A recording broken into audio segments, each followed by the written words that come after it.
leave it to the professionals.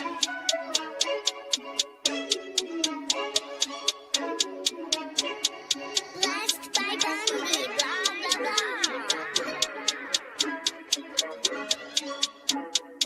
Started off with a bit, now I got coin.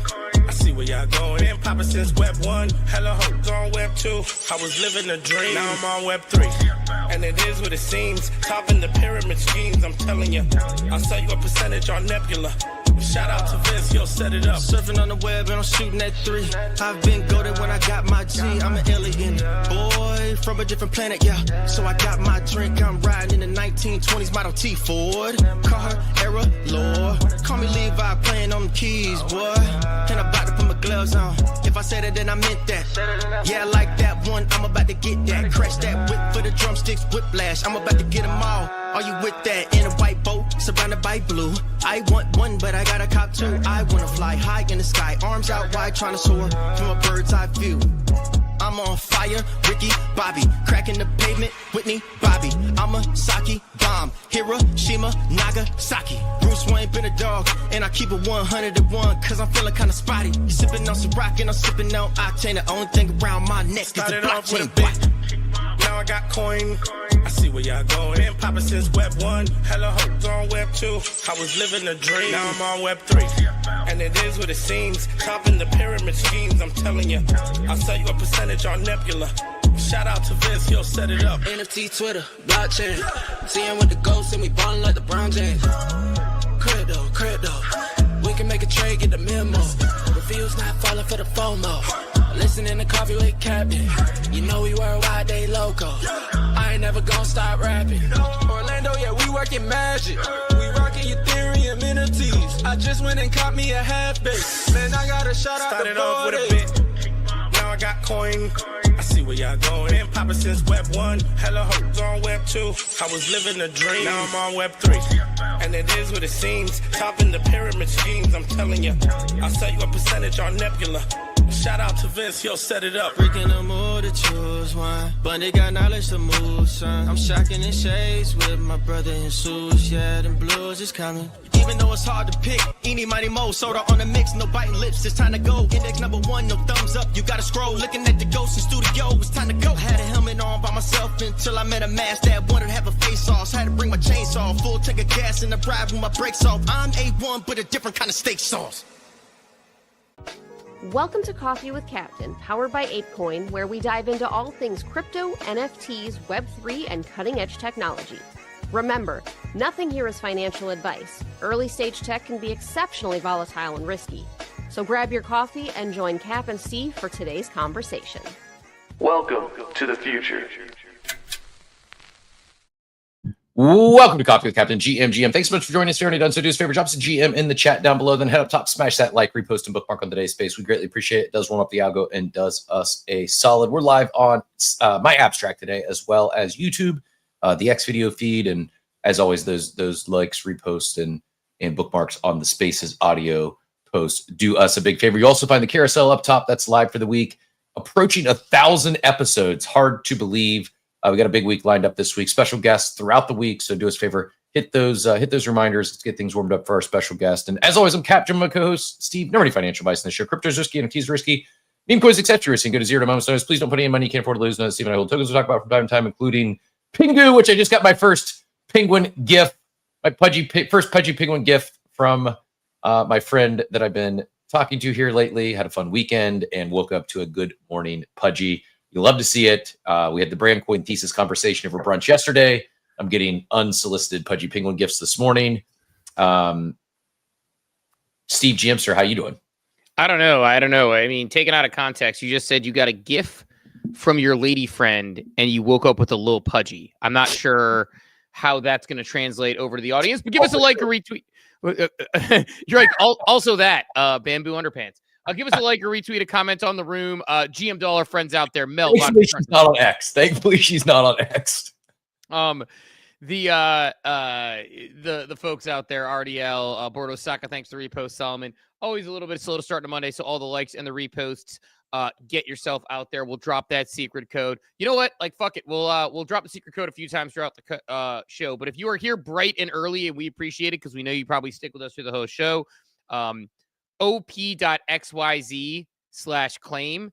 And what was it? Was it CWCM? I don't even remember. I told you. CWCM. CWCM is your claim code. So we'll put it out there a few times, but go ahead and get there, claim it on the other badge. I put it out this morning, actually. Man, I'll tell you what, my weekends have been feeling like I don't know where the time goes. There's kids things, there's, life things. And I don't know, man. It's been crazy. So it's like, I feel like every time I get to Monday, I'm like, how did I not do the badges or get other things done? But kind of a crazy weekend, crazy Sunday. It's just family stuff and loving all of it, but it's a little bit busy and keeping me busy. But in any case, Cap, no, it's good stuff this weekend. I mean, cold open, but not cold open material. Was able to extend my trip to Monday. If you remember for 8Fest, yep. If you remember, the initial thing was that every flight out that Monday, so flying out on a Monday, which I would assume is harder. I assume more people fly out on Sunday than Monday from Vegas, but I don't know. My flight out on a Monday, they were trying to charge me between $500 and $1,000 to upgrade. And in some cases, downgrade my seat position with those upgrades. So I just wasn't doing it. I found one that was $45. So I will be able to do the show on Monday, head to the airport, and jump out, and won't be home till probably late that night. But I am going to be able to do it. So I'm going to be playing in that poker tournament. So thank you, everybody, for your donations in advance. Excited to get that one going and play a little cards with some friends, hang out for one more night in Vegas and play with the friends. But can I be honest? Yeah. I'm not looking towards Vegas at all. I'm looking forward to seeing my friends. I'm looking forward to 8Fest, Comic-Con. I'm looking forward to playing poker. Like, I went to go book this weekend. I haven't even booked a flight yet. I missed the hotel, which I'm kind of bummed about. I'm really procrastinating. So I just don't enjoy Vegas at all anymore. And I'm going to begrudgingly going to 8Fest this year. So it's making me feel away. I'm sure it'll be fine. I'm sure it'll be fun. There's of all the places in the world I'd like to travel, Vegas, I have hundreds of locations I'd love to explore and have an adventure in, and Vegas isn't even on the list. Yes, I call me spoiled because I've been there dozens of times in my life. It's just not fun for me. I'm not a drinker. I'm not even a gambler. Like I'm someone who attempts to get it in plus EV where I feel I have an edge. I'm an edge hunter. And I play the long game and know that math will be in my favor over a long enough timeline, over enough volume. And so I don't enjoy games against the house where I know the house has an edge and I'm negative EV. I'll enjoy poker, but it's like you said, an extra night in Vegas. And I just ugh. Like, I don't want to stay an extra night in Vegas. I actually may now just do like an in and out trip. And originally, we were talking about doing some stuff and maybe going in Wednesday and coming out Monday. I'm probably now I may just do a Friday to Monday if I can pull it off and be in and out. And I hate that because I do want to spend more time with my friends, but I just don't enjoy it at all. Yeah, I mean, I'm getting in Thursday afternoon. I'll be there Thursday night. Yeah, I mean, it is. I understand your perspective, right? Like, I'm just being honest. Like, I'm not trying to FUD anything. It's going to be fine. I'm sure it'll be a lot of fun. But when you it triggered me when you said I'm staying an extra night in Vegas, and I'm like, ugh, I do not want to stay an extra night in Vegas. I've also been forced to stay an extra night in Vegas due to planes getting canceled. It was the worst extra stay over in my life. I'm feeling a certain way about Vegas this year. Yeah, I see. Here's the thing. And this is, I guess, the difference. I've been to Vegas twice in my life.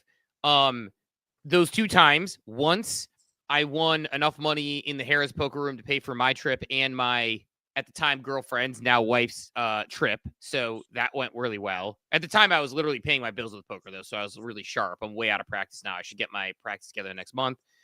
And the second time I won a poker tournament at Treasure Island. I was there for a wedding, and I won a poker tournament. Both times I had a great time. I haven't experienced all there is to experience in Vegas, right? And so for me, and I think for a lot of people, I know different for you because you had to go there for CES and a bunch of stuff regularly, so it's got that work feel to you. It was usually multiple work trips a year. Like, it's not even like, oh, it was an annual CES. It was CES. Then we do a franchisee conference later in the year. And it was just plus other stuff. It's Vegas to me, for me personally, is just played out. I'm not trying to yuck anyone's yum. Do your thing, have fun. I will have fun. It is, I'm not even exaggerating. Like, of all because it is obviously, it's a good destination location for conferences. It's a great destination location for ApeFest. It makes sense to partner with ComplexCon. All that. I'm not questioning or thinking that anyone made a bad decision. It's just my personal journey. It is like the last place I would like ApeFest to be, or any conference for that matter, because it is just so played out for me. I think you could rebrand Vegas for yourself if you get there Thursday, whipping around. I mean, I'm going to be hanging, there's going to be our friends out there. I'm excited to see Tebow, a friend that I've had for 20 plus years, that we're going to hang in a city and get into some trouble. So I'm excited for it. I get your perspective. You have a different perspective than a lot of people. For me, it's just, I haven't been, like I said, like I've been twice.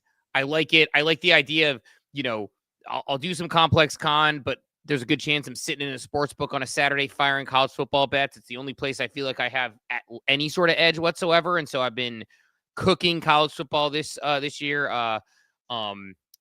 Usually that's how I start, and then the lines get a little smarter. I gotta tweak my Billy algo a little bit, because I just left my things on, my strategies on, my auto betting on, and so I actually had a good week.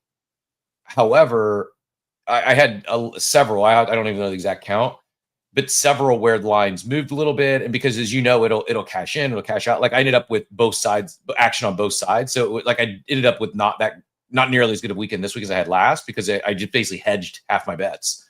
Does that make sense? Yeah, it does. It does. I get it. It's like, it was like a hedge fund strategy. Like, Billy's being smart. It's a strategy that I don't necessarily deploy. I'm not a hedger. And so I need to make some tweaks to the strategy. So it's, I actually shared some feedback with Bunch that I'd love it if there was like a toggle, like never bet the opposite side of a game I already have action on. Yeah, I on the flip side of that, in much more meatball way, I won my I won a couple of college football bets, including I took a live line Ohio State. Saw people being like, "Oh no, Ohio State's struggling with OU." I'm like, they're trying to figure out who their running back is. This isn't like, way to put it. What Bo Jackson might be him. Who did I tell you? I said it before the season, and yes, maybe I'm slightly biased because I like the name Bo Jackson, and I won him 2 Heismans in my dynasty in the new NCAA. But he seems like he's got. Here's the name of the greatest athlete of our time. Yeah, I just like, and he's not related. So 2 Bo Jacksons being great running backs would be awesome. But I said that in the war room, and I literally said at any time they could go and just throw a couple of posts or something along those lines to like their the players. And sure enough, the next like 2 plays they scored like on 3-play drives where they threw posts to Carnell Tate, Jeremiah Smith, took off, covered that bet. And on Myriad, much more basic strategy. Took the Eagles over the Chiefs, cooked. Cowboys over the Giants, cooked. Lions over the Bears, cooked. So 3 for 3 on my NFL bets. I have the Chargers tonight. I might just cash that one early and just be happy about it. Because I am going to lose my bet on Harrison versus Neighbors on receptions in the first 6 weeks. Was looking good, but now Neighbors is looking like ridiculous again. So anyway, playing the prediction markets, continuing to do that. But yeah, I love the fact that we're getting, and again, thanks to everybody out there, like, retweet, comment on the room. We're going to still got to give out that 100 ape today. We will do that. We mentioned if you want to collect the badge, we'll say it a few times throughout the show, but op.xyz/claim, and it's CWCM. The letter M is in Monday. And again, 1 badge enters you to win that 2,500 ape or 1,500 ape or 1,000 ape first, second, and third. If you have a full set, which is coming up, this is the final week. We're probably going to draw maybe a week from Friday. We'll announce winners, possibly. But once we get there, we'll draw winners possibly a week from Friday to give our full winners for all that ape coin and figure out how to distro it. But once we do that, because next week caps out Monday, Tuesday, Wednesday, so we don't want to do it immediately next week. But this is the final week, so where I am excited to travel to, Steve. St. Croix. Yes, very excited. Love to hear it. No, man, happy for you. Happy that's going well. And yeah, it's like we're gonna do this. Awesome weekend. 1 more minute, 60 seconds left. The cold open.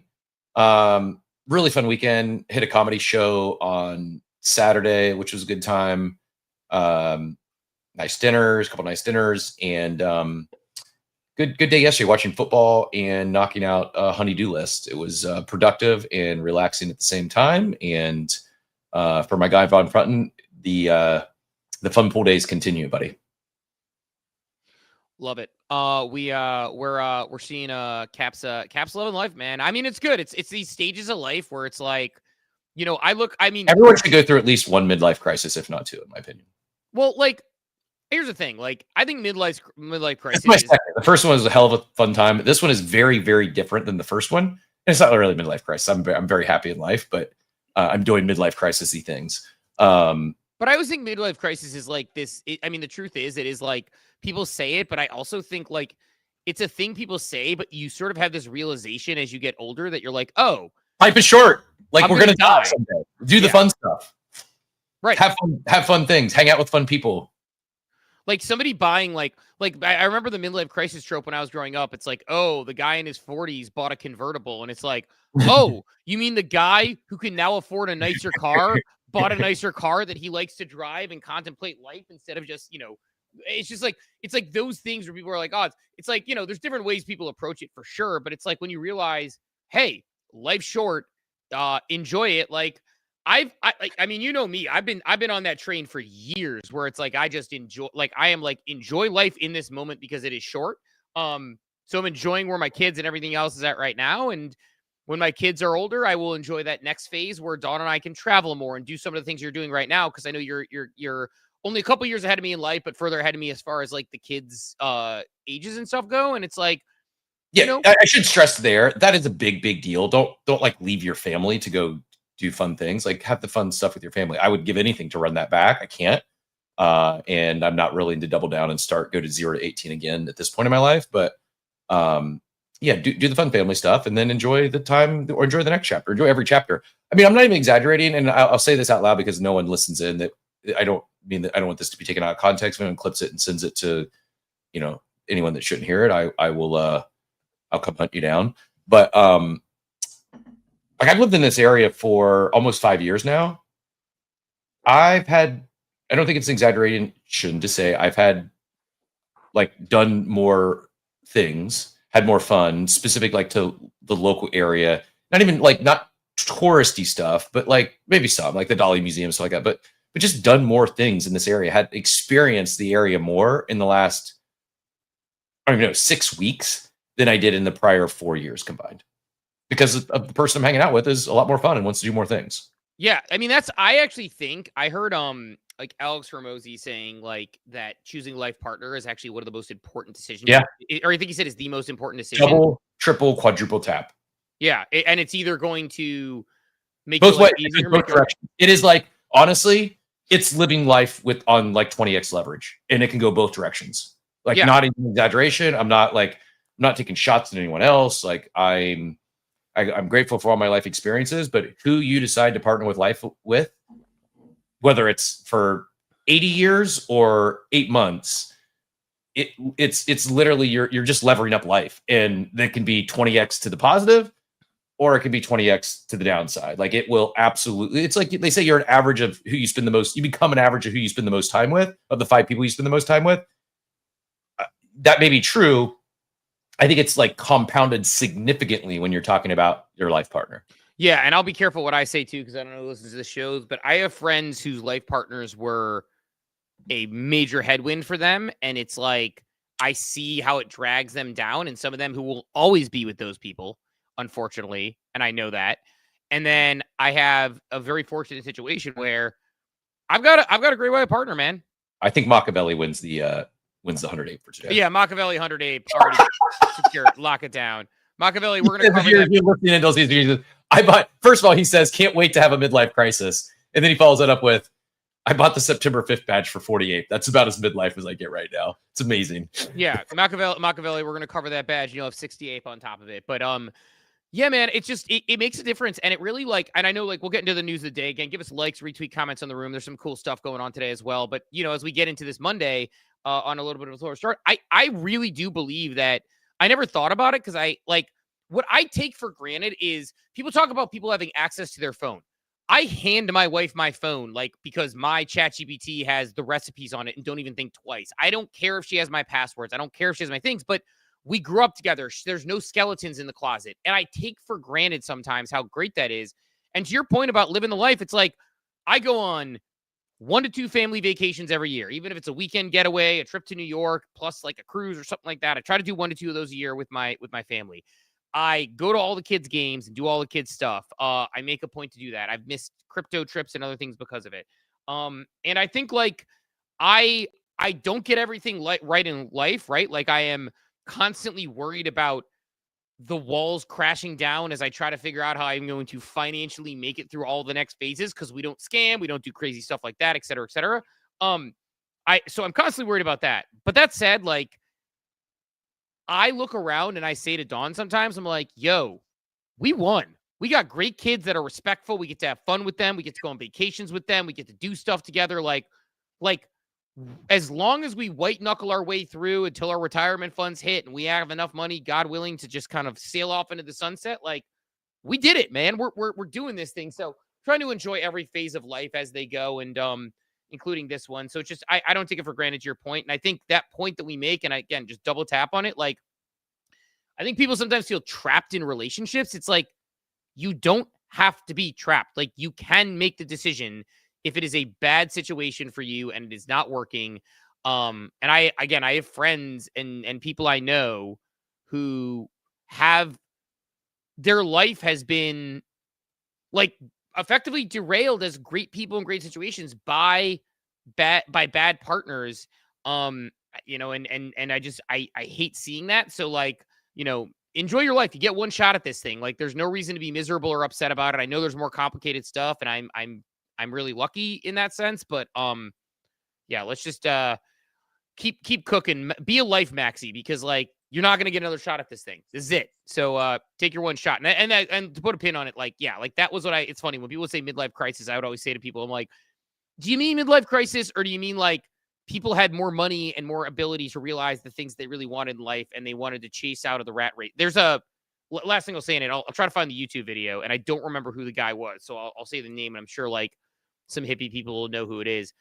There's a guy who gives really good speeches on YouTube, or gives really good like speeches in general, and they put some of them on YouTube. Alan Watts, and there's an Alan Watts like speeches that I was listening to, and it's just like he talks about like one day you wake up when you're 40 and you realize, oh, you did kindergarten to get to first grade, and elementary school to get to high school, and high school to get to college, and college to get to, you know, the next job, and you're told you're always working for the next thing. And one day you work, it's like it's the same as it always was, and you realize, is there more here? And he has a whole good rant about that. But Cap, any button thoughts on the? I think Bordasaka nailed it. I'm going to steal this. This is what I'll use going forward.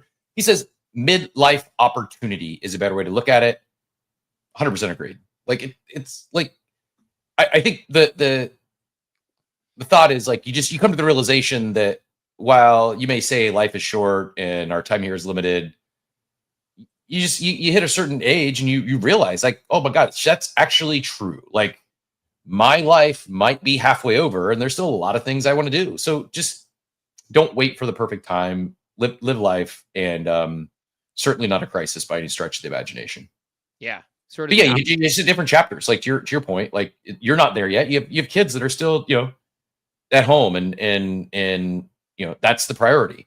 In say 10 years, you with your, you know, beautiful bride of decades will get to enjoy midlife opportunities presented to you. That it's not because it's a crisis. It's just that it's a different chapter. Your kids go away to school, and you'll probably have some sad moments because you're empty nesters and you miss that time with them. But it's just life's different. Life is very chapter driven, and enjoy each one. But yeah, be selective with that life partner. And part of that is sometimes sometimes we make bad decisions, and not everyone is as fortunate as Steve and Don. And, you know, sometimes it's okay to recognize you've grown apart, or you're different than the person you started life with. And sometimes midlife opportunities are choosing to build a life with a different partner or no partner, and that's okay. Yeah, it's I'll put it this way.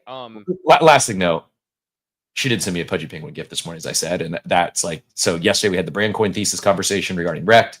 I almost asked her if she'd seen any cute penguin gifts, and I don't like. if there's ever been a sign, it's when someone you're talking to sends you a Pudgy Penguin good morning gift with hearts. It's like, okay, she's the one. Yeah, I mean, and like last thing I'll say on this too, because I know like, these are the topics that I love, because I think like a lot of our like, you know, loyal people here who show up every day, like kind of have similar life perspective to us. And I think it's important to like, you know, acknowledge the fact that like your like where you spend your time period matters. Like it's not simply just like, you know, partner is one thing, that's where you spend the most of your time. So that's an important decision, like the Alex Hormozy quote. But he says a lot of stuff that's like really hyperbolic at times and like all that. I mean, I'll say this, like, I think that, you know, I have been, one thing that I've done that I'm very bad at, and I've had conversations, and Scott's talked to me about this, and I think I've talked to you about this and other people who are close in my circle, is I'm bad at like trying to be like make other people happy and do things for other people instead of doing things for myself. And like, not always the case. Like sometimes I'm better at it, but like where you spend your time and who you give your time to matters. And that sounds very generic, but it's like, I've been very selective over making decisions for me when they matter versus like other people at times. And it's been a fulfilling thing. But you mentioned brand coin, so I'm going to flip us right into a conversation here. Again, like, retweet, comment on the room.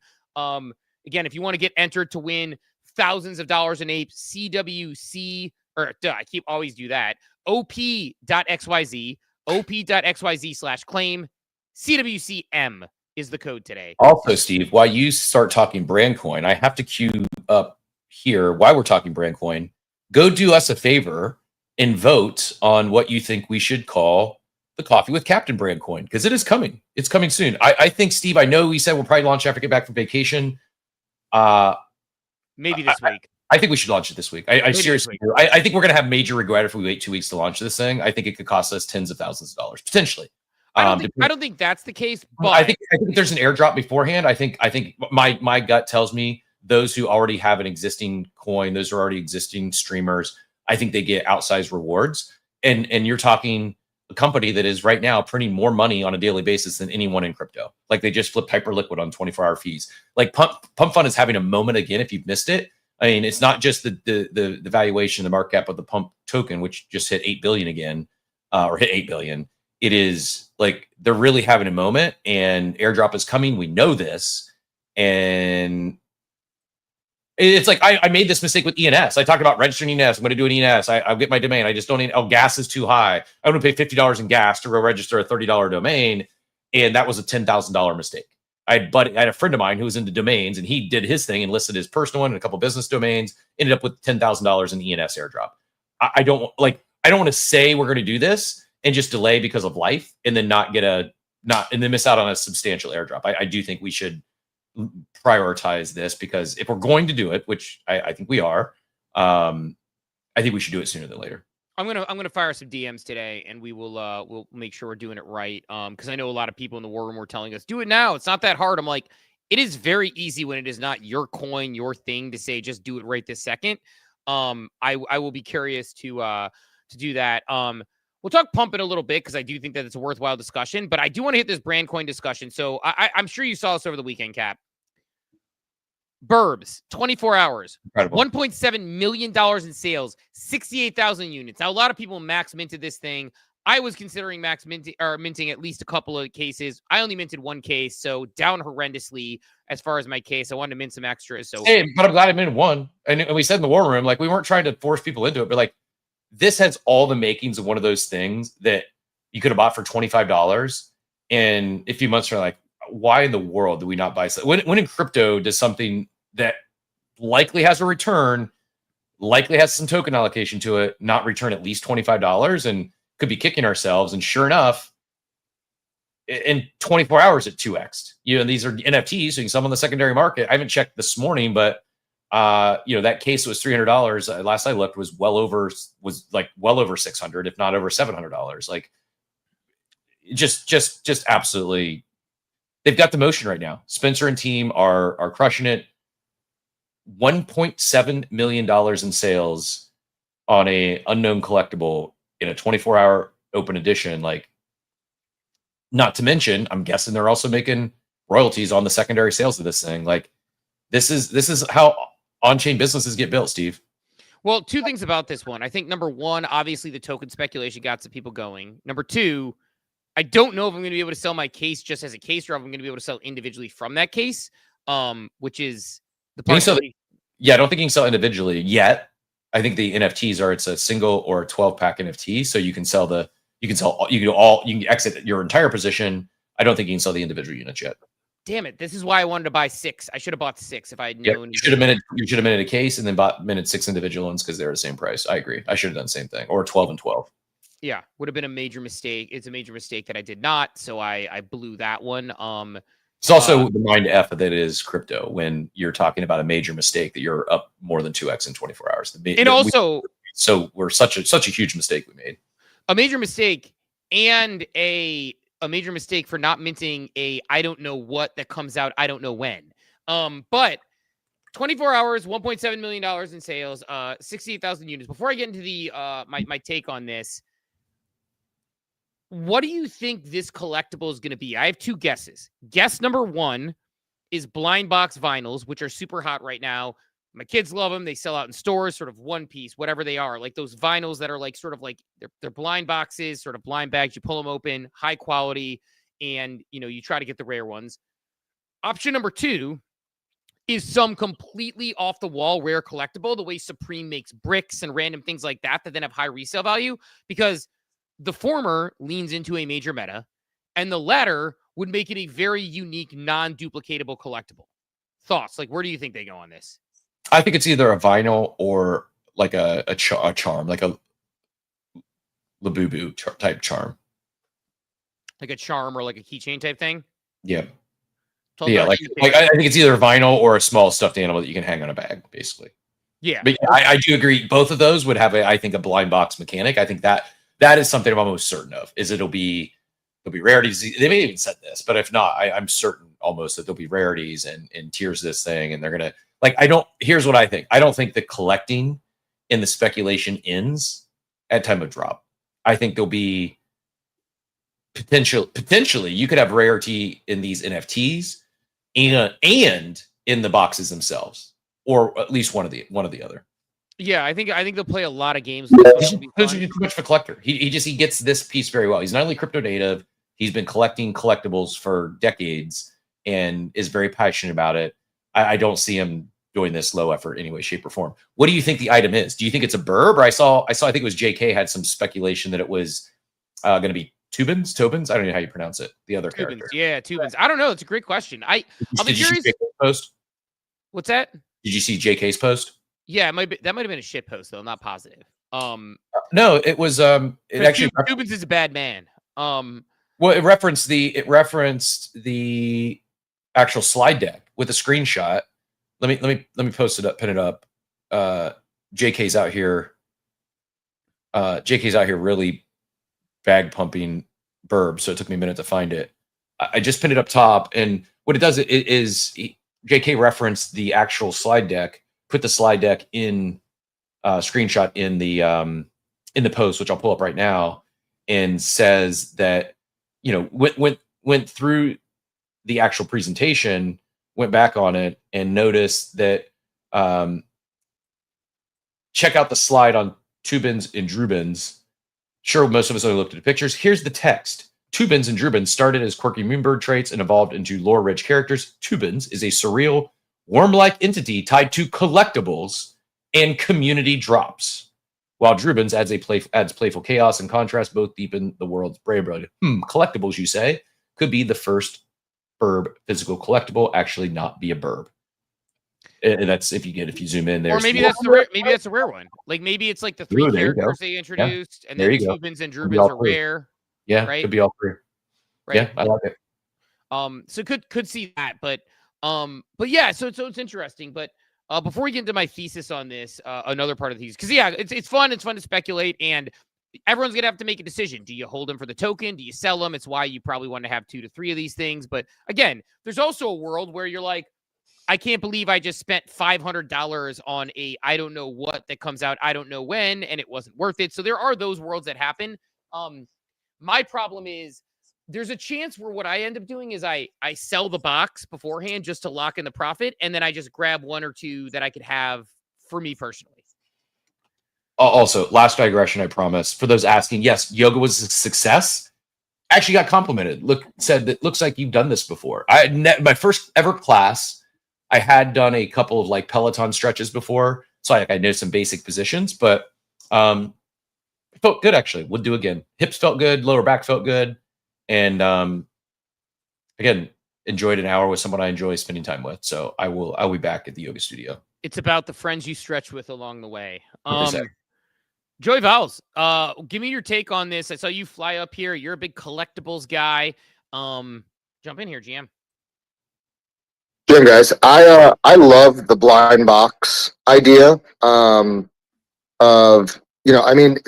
Yeah, Labubu is kind of like, we say like it's the meta now, but like blind box, this like whole blind box thing has been around forever. It just got really popularized recently with Labubu. But this is something where, Disney's been doing this forever. When you go into their parks and you buy certain things. So I think the blind box is awesome. The question is, like, because in order to know whether it's rare, common rare, ultra rare, whatever, you would actually have to redeem the physicals, is my guess, right? So if you redeem the physicals, you're risking two things.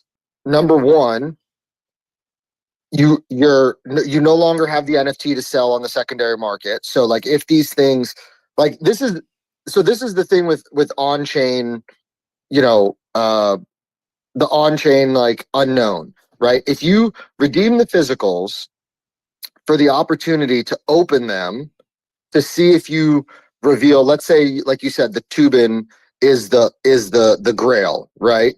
So you redeem your physicals, you open them, you can no longer sell the NFT if nobody reveals the Tubin, right? Because then the speculation's still out there. So you have do I redeem the physical and chase whatever the physicals are, right? And then you also have, if I redeem the physicals, do I even open the physicals, right? Do I keep the physicals unboxed and then sell the unboxed on an eBay or something like that? And then it's like, if I do redeem a physical and I open it and it is a grail, can I sell that? So there's like so many aspects to this, because I would guess that your NFTs are not going to, they're going to just stay as like a placeholder. So you're not going to know what you have until you make the decision of whether to redeem the physical or not, which is what we saw with like the Vibes TCG boxes, right? The first edition Vibes boxes. A lot of people bought multiple boxes because they wanted to have the fun of chasing, the sketch cards and things like that. And then a lot of people said, no, I'm going to keep some, or because they bought multiples, they kept some of their boxes on chain. And now those boxes are selling for multiples above what they were originally. So there's a lot of there's going to be a lot of game theory behind whether I redeem the physical, not redeem the physical.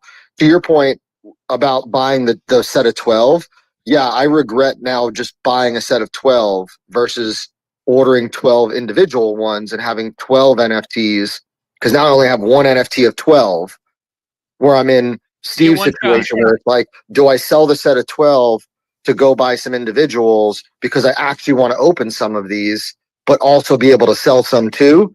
So I wish I would have thought through that process better as well, because I do want to open some, but I also want to keep some on chain for like that whole game theory. Because, and then there's the token, right? So like, if you keep them on chain versus redeem, what do you get in allocation? Like there's so much here that could happen. Sorry, that was a lot of rambling. No, I think it's the problem we're all dealing with. It's, you get one shot at this thing now. And I don't know, like, I very similarly am feeling the same way, where it's like, I should have done that.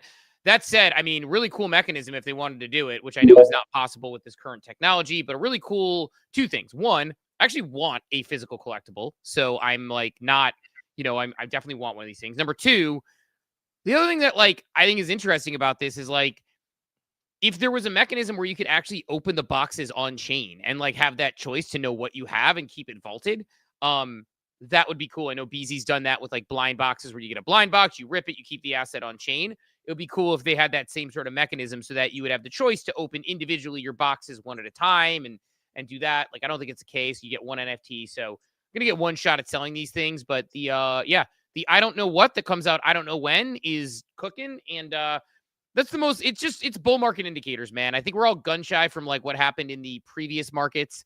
But I think it's a very classic bull market type activity that is like, yeah, we're selling you I don't know what for I don't know when. There might be token, there might be not, who knows, but it'll be good. And here they are cooking. So there's a pretty solid chance I end up selling my box, to be honest. And I take the profit because I'm more conservative that way.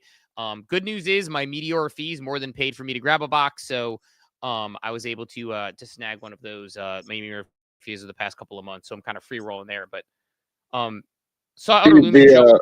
would, thinking about the reveal process, it's almost like the first edition Pokemon boxes, right? Like first edition boxes go for, hundreds of thousands of dollars, and they're going to continue to go up in price, but people are buying them hoping to hit on, the Charizard, or hoping to hit on, these other cards. So it's like the people, this is really smart. Like it's really smart. And I don't think they're going to probably have an online reveal mechanism. Like you said, I think that would be really cool if you could, right? Like if you could open up your boxes online, know what's in them, and then decide to reveal the physical. I think from an inventory and like inventory management perspective, that would be really difficult to do because you'd have to ship all the physicals to somewhere and store all those physicals. And then, so I would imagine you're only going to be able to redeem the actual box, and then you have to open them yourselves and see what you get. But there's so much, this is just the tip of the iceberg of what we can do in the collectible space. Also interesting, Steve, and we also have Wild Outer Lumen, so can't wait to hear from Outer Lumen. Always a pleasure in been a minute. Interesting that the actual updates, courtesy of our guy Zane's, currently, the one box you could mint for $25, they're reselling now for $61 on the secondary market, so more than a 2x. The 12 set you could mint for $300, currently selling for $535, not quite a 2x. So like I think there's a lot of people thinking this exact same thing. Hey, I bought a 12 pack. I'm going to ride that out. I also want to rip a few. Let me go get some individuals. I should have bought those. And it's interesting there that one box now is $61. But if you look at the cost of the 12 pack, those boxes are only $41 a piece. So while they sold retail for the same price, 12 times 25 equals 300, or exactly what we paid. There was no discount by buying the 12 pack. There is now a pretty substantial discount, $16, $17 less per box if you buy the 12 pack. But I think many others probably going through the same mental math this morning. Yeah, if these come in a little bit, I'm probably not going to chase now after like the hottest situation that, hottest mint in the hottest, sort of secondary market. But if these come in a little bit, I might grab another case and another box, even at a premium, and just dollar cost average it as I go out. Because if I can, if it goes up again after that, I can sell one of my boxes and potentially cover all of it and potentially free roll, get myself one. Because I really only want one for the wall or something. So it's like, if I get another case to gamble and then another one to keep, puts me in a better spot. But Outer Lumen, good seeing you up here, GM. Hey, GM. Thanks for having me. I wanted to chat about the boxes from Moonbirds. I thought it was kind of funny. I had it open on my screen, and then I realized that I had to have a Solana wallet, and I couldn't remember any passwords of any of my Solana wallets because that's been a minute. So I'm like, whatever. And then I realized something that was, I think, a bit deeper than like just getting one or not. And that is that I don't really care if I pull a rare or not. I think I just wanted to own one. And I realized that once all of this reveal is over and everything is said and done, I can just go pick out something I like and own that, because I just want the collectible and I don't have to be a part of any of the speculation or the gambling. Because I think at the end of the day, what's driving this $1.7 million raise is the very fact that people are wanting a chance at a rare, and our entire NFT industry is built on the chance of a rare. How else do you mint one thing out of 10,000 and think maybe, just maybe, it'll be your win, right? Like it's very rare driven, and I do think it was very wise of them to actually not announce like, here are some Moonbird plushies, here's some previews. I don't think that would have been, I think, as interesting as the fact that people don't know, and that speculation is a big component of this. So yeah, I didn't get any, and then I just realized like I just don't care enough. And I can just get one after. And this is someone who literally has like a Labubu hanging from the mirror of like every car. Which I also realized in my buying behavior, I actually didn't care for any of the boxes. I went on Facebook Marketplace, got the ones I like, bought them, and now I own them. Like, it's not because I don't like pulling a rare or not. I just realized that like the value of these things once they're opened is the same as the value for when you don't know. And maybe there's a chance I'll get something I don't like, which has happened to me often as well with minting. So I feel like I might as well just go after the things I like and collect them, because I'm not motivated by flipping. But I think if you are, then this would have been awesome, and I'm glad for all the people that got in. Yeah, it's a good point. It's actually how a couple things on that. Like, great point. One, it's how I played the Popkins mint from Cleanosaurus when they did the cute little Popkins, which are going to be in their game that's coming out. And I grabbed a couple, but like I also waited till secondary to look for ones that I wanted. I think I grabbed one actually, and then my family and I shopped on secondary, and I have 4 of them, and my family members each picked out one they love. And so we did that, and that was like an easy one to do, and we saved money by doing it that way. Probably could have waited even longer. I mean, it was shortly after man. Probably could have waited even longer, but we were excited about it, and it was fine. I was happy to do it. Very similarly, on this, I think it's a similar situation, like you said, going for a rare. I also think that there is the component that people know that there's a token coming. They have a Kaido leaderboard. At some point, they're going to announce a token, probably before end of year, a lot of people are saying. And I think the people who are buying these hand over fist and controlling the market, I think those people probably feel like there's a token allocation coming. So they're also playing that game a little bit.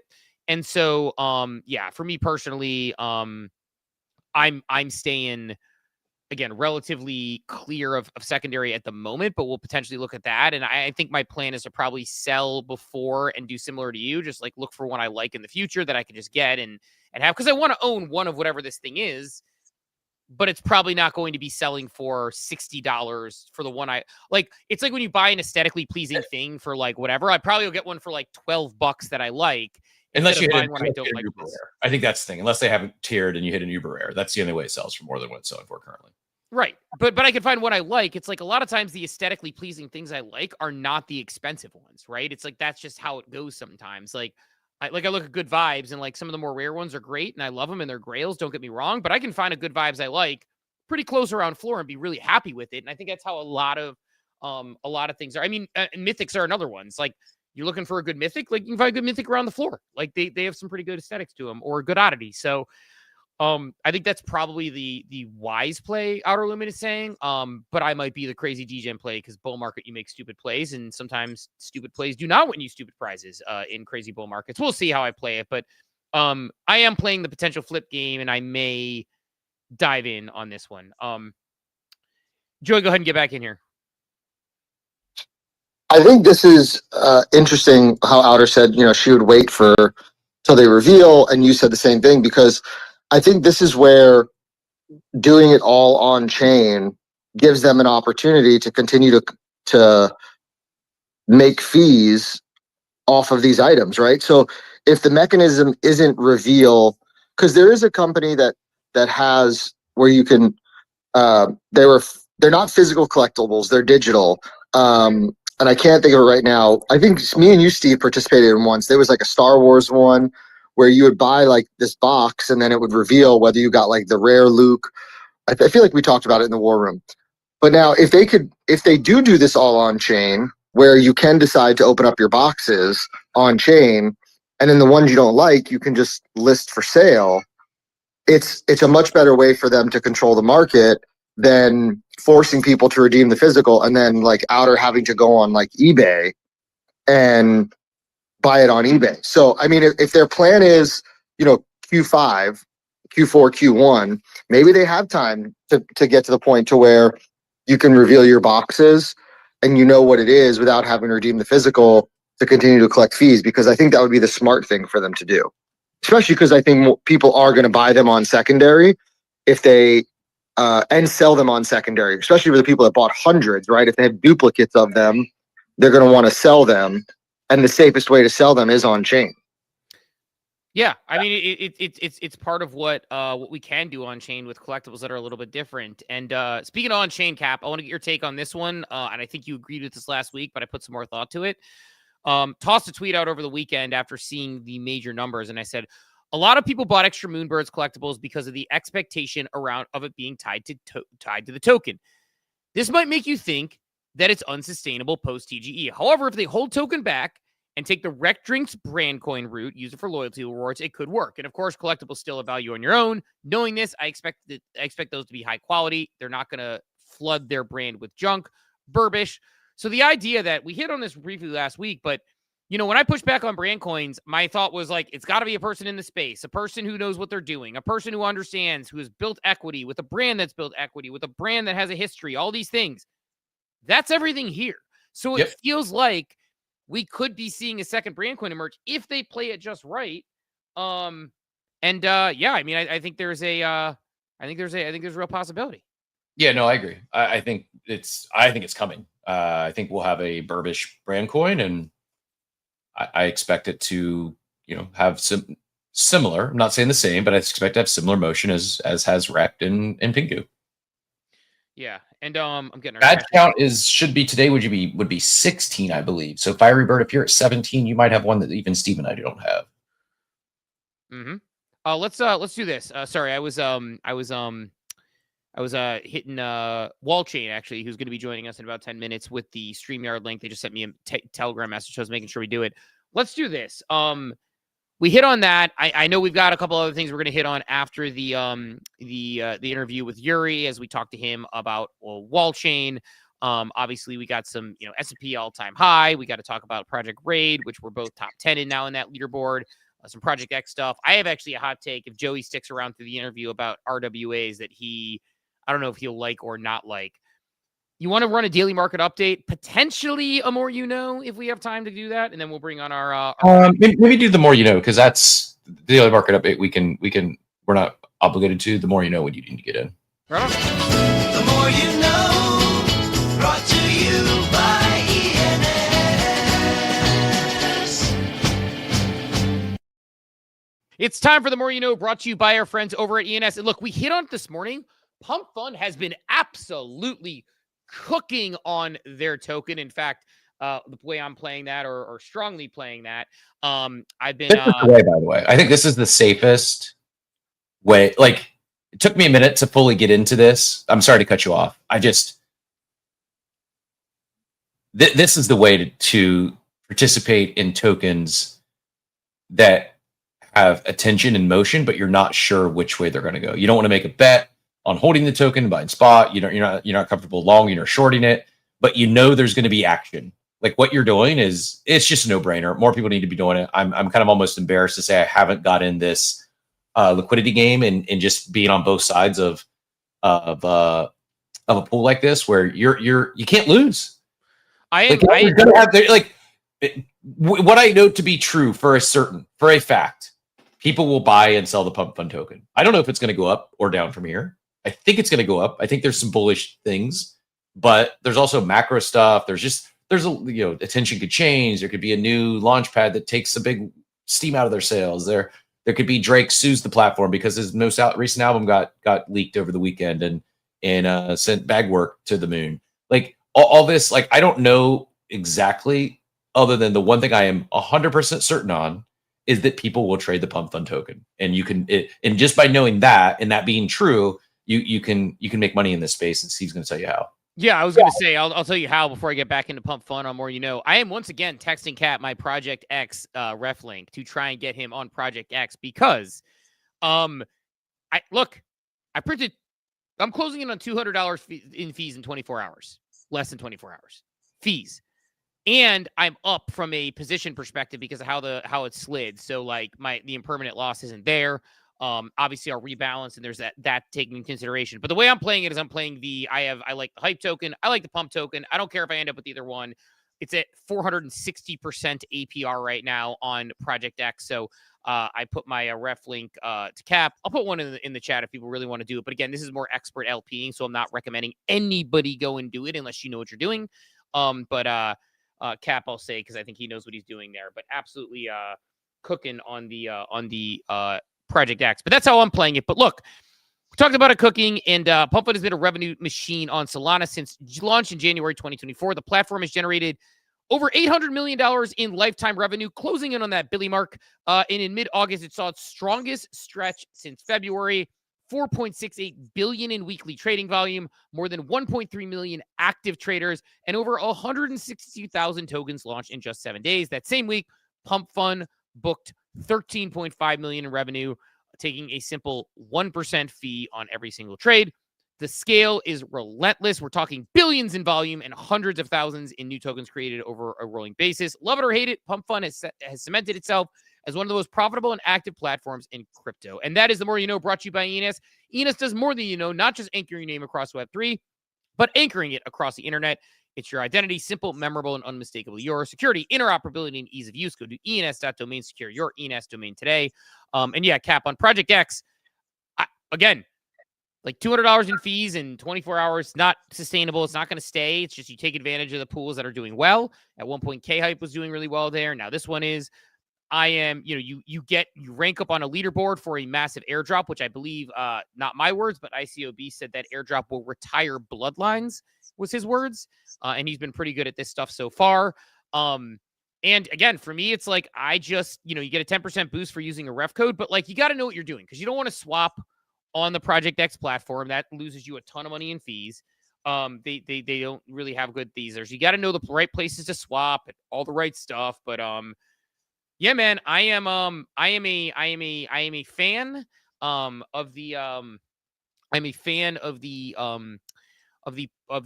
Project X LPing. I'm glad that Phonics got me into it. Should we define like what like, I don't know. Sorry for like going basic elementary here, not insulting anyone's intelligence, but for those, like, I'm guessing there might be some listening. When we say LPing, I'm providing LP, like, maybe briefly define what providing liquidity even is and how, like, what you're doing here. How, like highest level, does that make sense? Sure. So I'll even take it at a basic level without getting into the depths of this individual one. If you don't know it, like I said, I pinned a ref link to the top if you understand LPing and you've been considering it. If you don't understand it and you don't understand the Hyperliquid ecosystem, like, don't do it without help or instructional videos. Like, I'm somebody who can work through stuff like this with ChatGPT and whatnot, but like, make sure you know what you're doing. I put ref fee instead of ref link because I was saying fee. So there you go. A little typo for you there to show that I'm not AI. So Joey's nodding down. At its most, Joey will forever be corrected for any typo in the room from now on. The way LPing works at its basic level, this is not, I just want to explain it as simple as possible. Meteor is actually my favorite one to explain it on. So basically, you provide liquidity to a giant pool of money that is used to trade that token. So the same way that like your broker sells you stocks and they collect trading fees on that, when you make a swap on Relay or Uniswap or whatever, Jupiter, doesn't matter, there's a little bit of a trading fee. When you provide to a liquidity pool, you provide liquidity on two ends of the pool in most cases. So I will provide, say, $1,000 in USDC, so $1,000 in dollars, and $1,000 in Solana. So I provide both ends of those. So there's $1,000 on each side of it. As people buy Solana, I am selling them my Solana, meaning that I get more USDC if the price of Solana goes up. If the price of Solana goes down, I end up with more Solana. If you provide, say, Pump and Hype, you take the swaps on that the same way. So as people trade Pump for Hype or vice versa, it slides in both directions. So you're providing the liquidity on both sides of those for people to buy and sell it. And I think it's important to note that in crypto, especially where you have so many places to trade, so not just different dexes, but different chains. And if there's no liquidity, like people can't trade, or number slides one direction or the other. Like it's very important. We talk so often how important TVL is and what's the value of liquidity. It is like a DEX isn't a DEX without liquidity, right? It can't do its thing. People can't trade there if there's no liquidity provided on these pairs. And sure, they can they seed it with their own liquidity? Yes, and many do. Sometimes the teams do. But this is decentralized finance here, is what we're seeing. Like this is Steve is essentially being the house. Right. Like imagine if like you could provide, if you bought a bunch of Apple stock and a bunch of Meta stock, and you said, you know, every time one of these or the other ones traded, I'm going to get a fee on these and I'm going to put them into a pool and they're going to go back and forth. Or the equal amount of cash that you would have into NVIDIA stock. And every time NVIDIA stock's traded, you collect a fee on that. That's the idea. You are simply providing liquidity. Now, there is risk of the protocol getting hacked. There's risk of the person who's running it potentially rugging you. Those are sort of the risks that happen.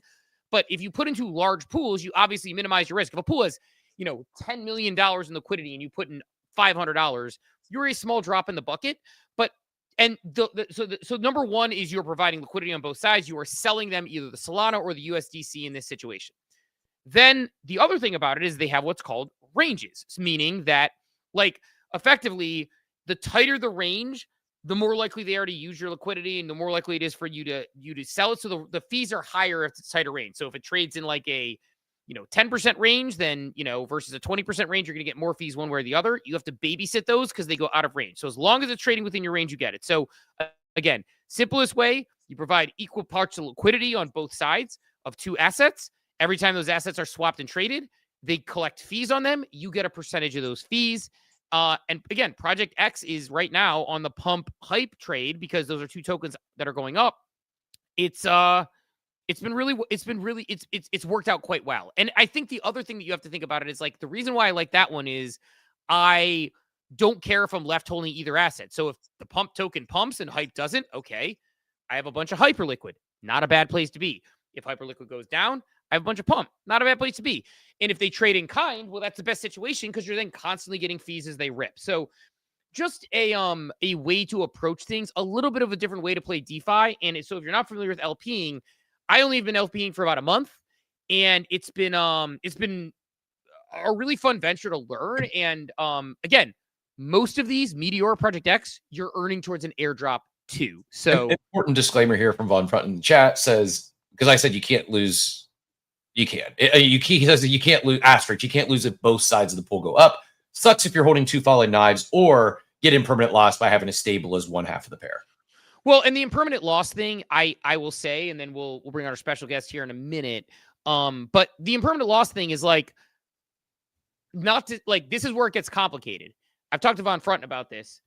Most of the assets I hold, I wouldn't necessarily be holding them spot. So impermanent loss is the concept that like if I just held pump or just held hype, it would have been worth more money.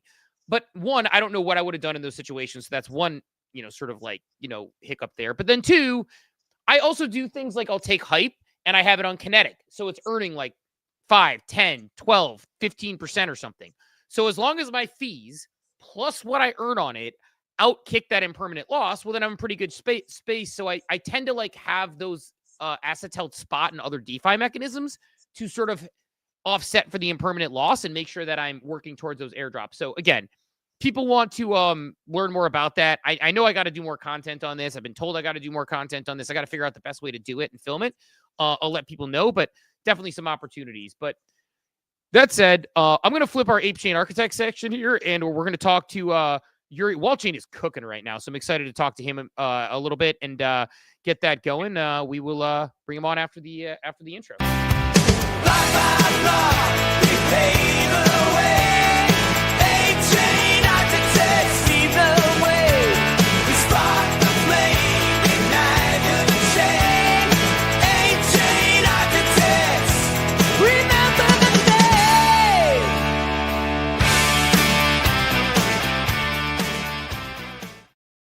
Excited to welcome on our guy, Yurii, who is coming to us. I know from a different time zone, so I know it's a what time is it there before we get into it?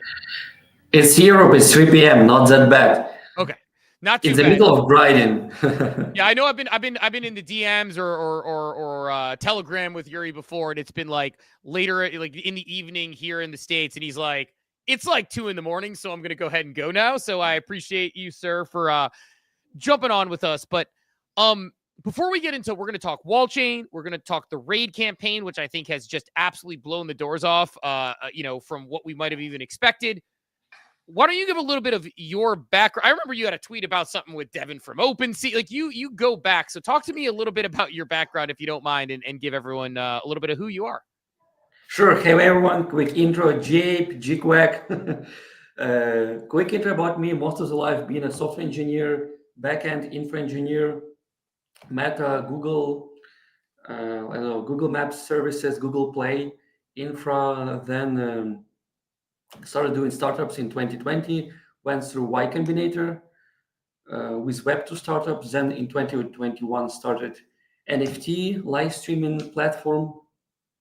Before that, bought my first BTC, Ethereum, and some shitcoins in 2017. Sold my Ethereum and BTC to get more shitcoins, and they all nuked. Then later in 2021, we started running MEV bots, arbitrage bots, made it a protocol, which became one of the most used MEV protocol in 2023. Integrated into PancakeSwap, QuickSwap, many other DEXs.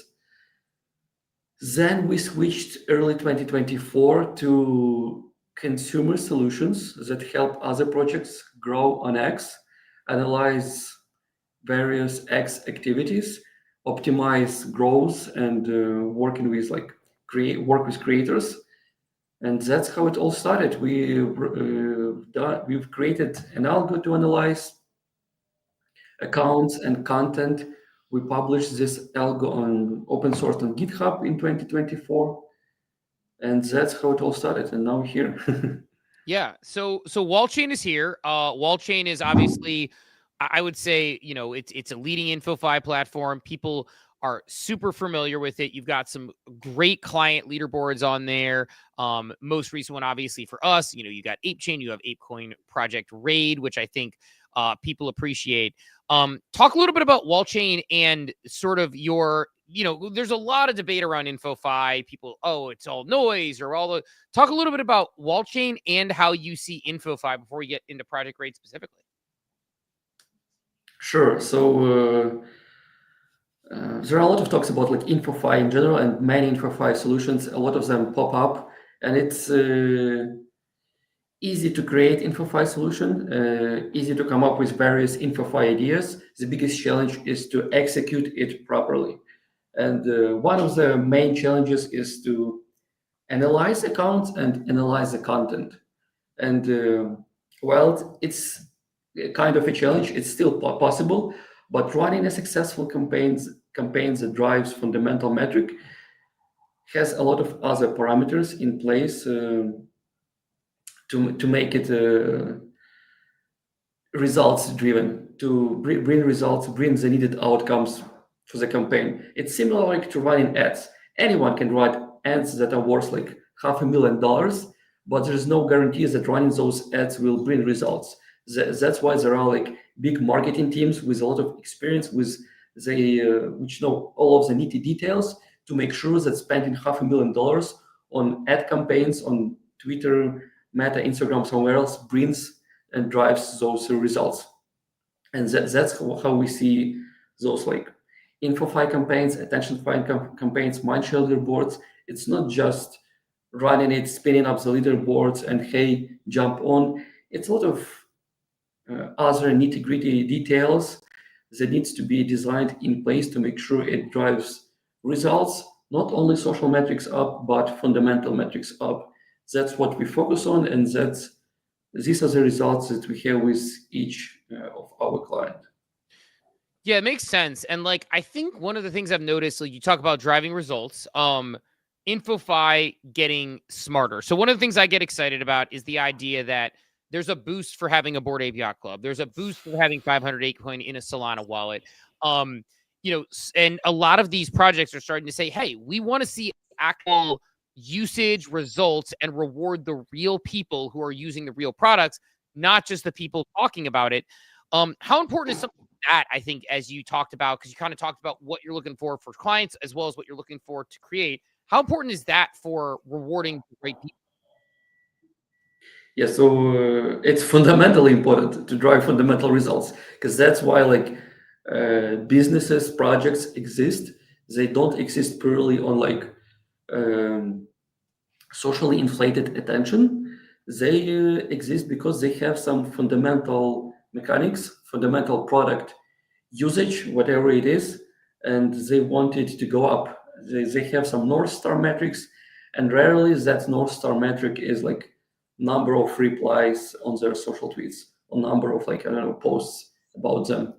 It has to be ensured that those fundamental metrics are impacted, that there is a conversion from attention to that metrics. Like attention is all we need. Attention matters, but not all attention matters. And we build the platform in a way that it drives needed attention and converts to needed results. Now, how do you look at avoiding things like, you talk not all attention is good attention. And obviously, like I said, like for people who don't know, the ApeCoin Project Raid leaderboard right off the rip, the first place, the rapid, I forget deployment of ApeCoin, I forget the exact acronym. I should know it off the top of my head. Rapid ApeCoin something deployment.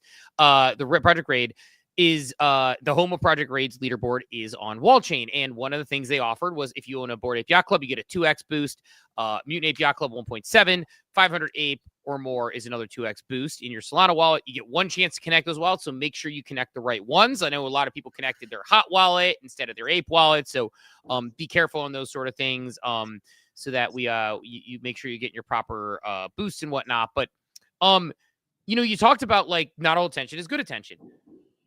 What is like, how do you look at it when you're trying to avoid that noise, when you're trying to avoid bots? Because the last thing you want to see is like, I look at the top 10, I feel really great about the top 10 right now.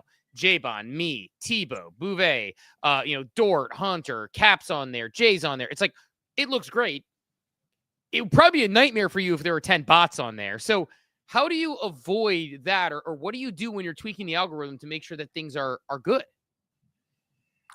Sure. So firstly, sometimes it happens that not the best actors get to top of the leaderboard. It happened before, and it's important to take a quick action on that, to analyze, debug, go through the what happened, what content, what algo, what part of the algo led to it, iterate, improve the algo so it doesn't happen again. That's what we do like every week. So firstly, iterate on the algo and ensure we track each piece where it gone wrong, so it doesn't repeat. That's the first point. The second point goes a lot to the how the algo is fundamentally built. Like there are dozens or maybe even hundreds of parameters that can be analyzed, like metrics like likes, impressions, number of replies, and so on. And in the core of our algo, we focus on things that are extremely hard or even impossible to game. Like you can boost, fake the number of impressions, likes, replies. You can buy all of that numbers to go up for like a couple $1,000 on each of your posts on some like third-party services, and people do it, and it shouldn't be rewarded. It's like very, very gameable. A lot of bot farms are doing it. So we focus specifically on things that can be manipulated, like quality of followers, of course. Like it's been a trend since last year, I believe, not analyze the number of followers, but still, I believe most of the people, most of the retail, they care about number of followers, but quality of followers, how good is each follower, is what matters. Number of smart followers, and we analyze how smart is each follower to come up with scoring for the account. And it also applies to each piece of the content. How smart is engagement? What kind of people engage with the content, not only for the current piece of content, but historically, as is like influential people, how they engage, do they retweet, quote tweet? And it's also a lot about the history of the account. So it rarely happens that the account is posting alpha, deep insightful tweets, and boom, they post AI slop. So we have like internal AI slop score per account, I would say, something like that. where historically, if account has been posting legit posts, not super farming account, it's very likely that next his post is not that farming, is not that AI slap.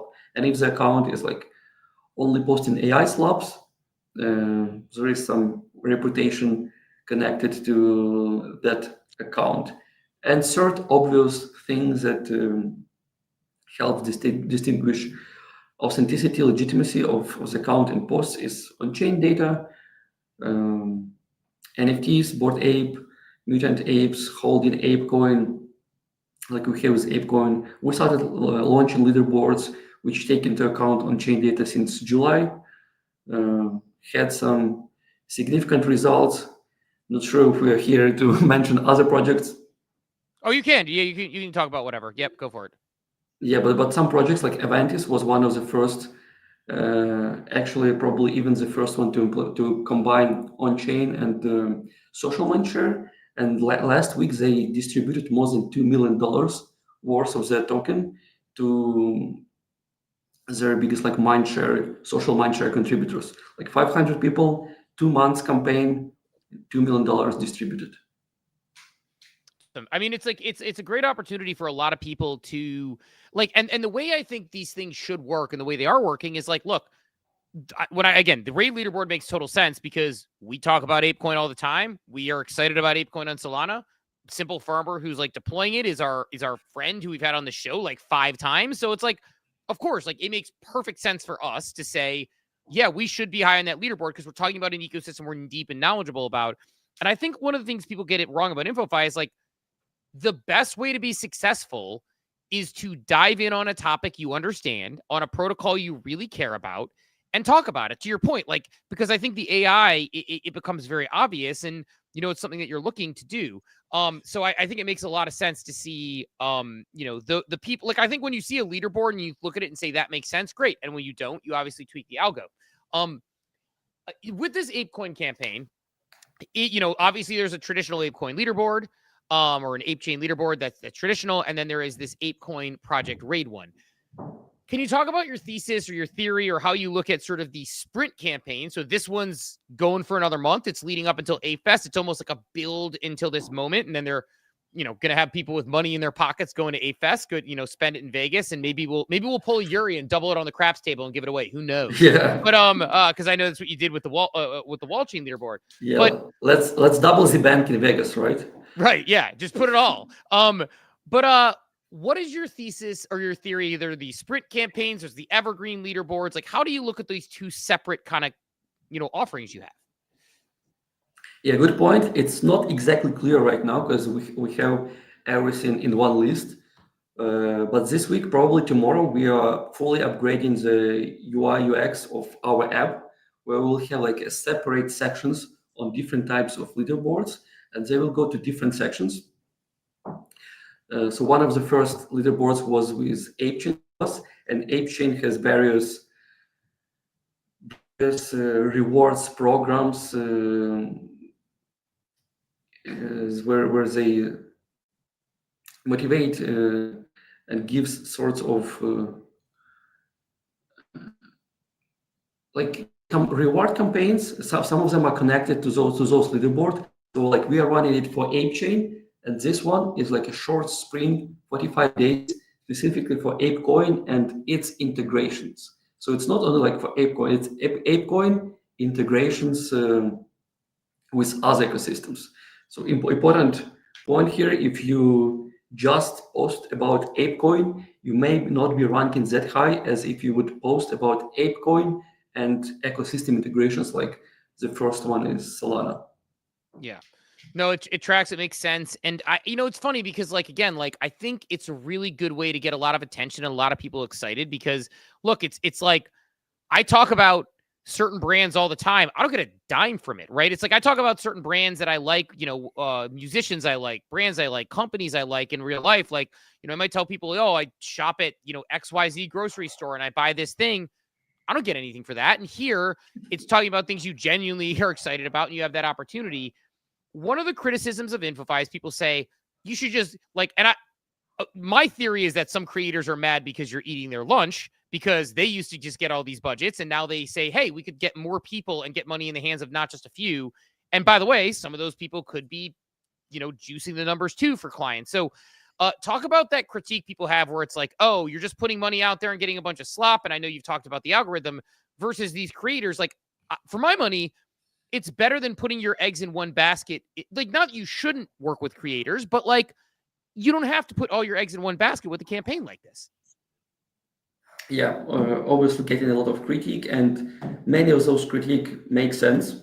But at InfoFi, AttentionFi, we're still super early. It's like complaining about, I don't know, crypto because it's used by scammers.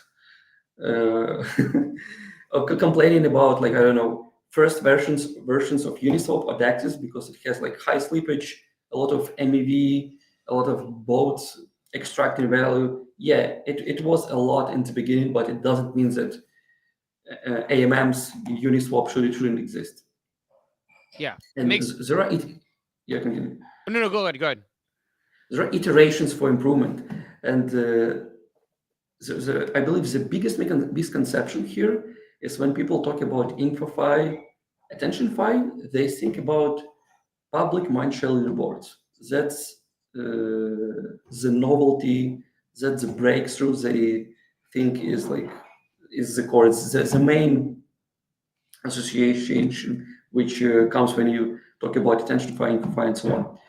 But the real breakthrough here is natural language understanding of content and accounts at scale, because it can replace a lot of work, a lot of manual work that people do that wasn't possible before.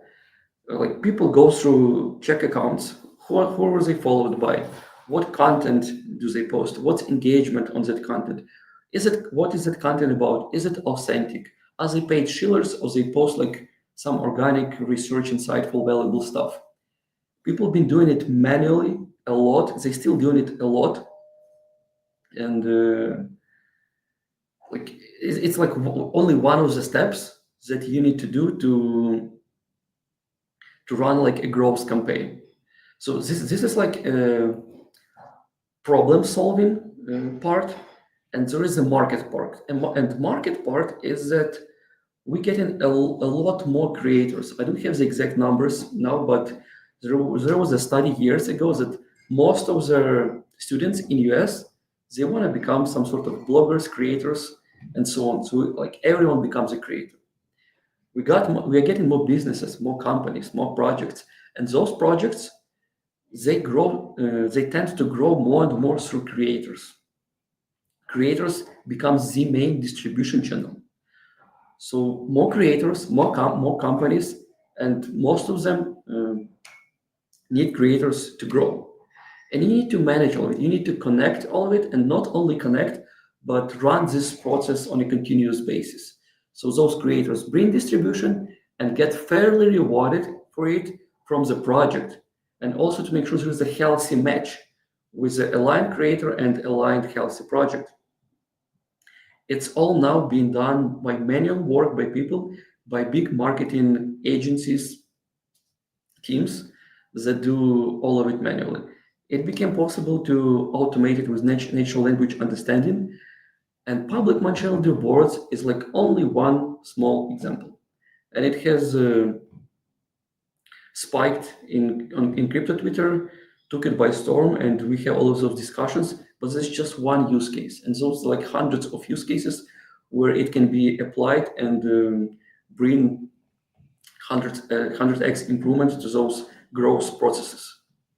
Yeah, it makes sense, and there's just so much more there that people aren't paying attention to your point, because you have like, I think what miss is, yeah, like there is that leaderboard that people see, there is people on the timeline, but on the back end, the ApeCoin team, the Aventus, you name it, like the Covalent team, they're getting genuinely valuable information about people in their community who are researching. And we've seen situations where teams have hired people because they've been really good and they know what they're talking about in these situations. So I imagine that, that's a big opportunity. So I guess on that end, it's like when you have a client like ApeCoin, for example, how much do they, do you just say, here's the product out of the box versus they saying, let's tweak this to do this because this is what we're looking for? Like, how custom do those get?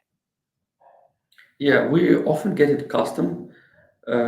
Firstly, before like the first step of the process is make sure the project is legit, that it appeals to the community, that it's in some way remarkable, that it has a good conversion rate with the community.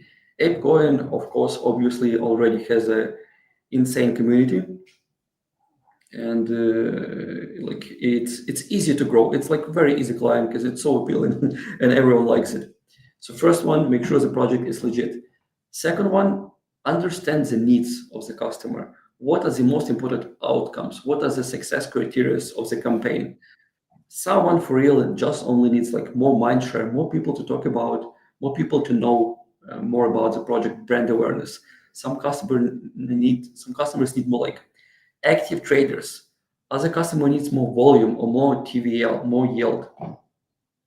So there are different like desired business outcomes, and we tweak the algo and the launch based on those outcomes, and tweak like the params. Like for example, with ApeCoin, we have these NFTs taken into account, token holders taken into account, mentioning not only like ApeCoin narrative, but overall like ApeCoin integration narrative through ecosystems. So that's been custom.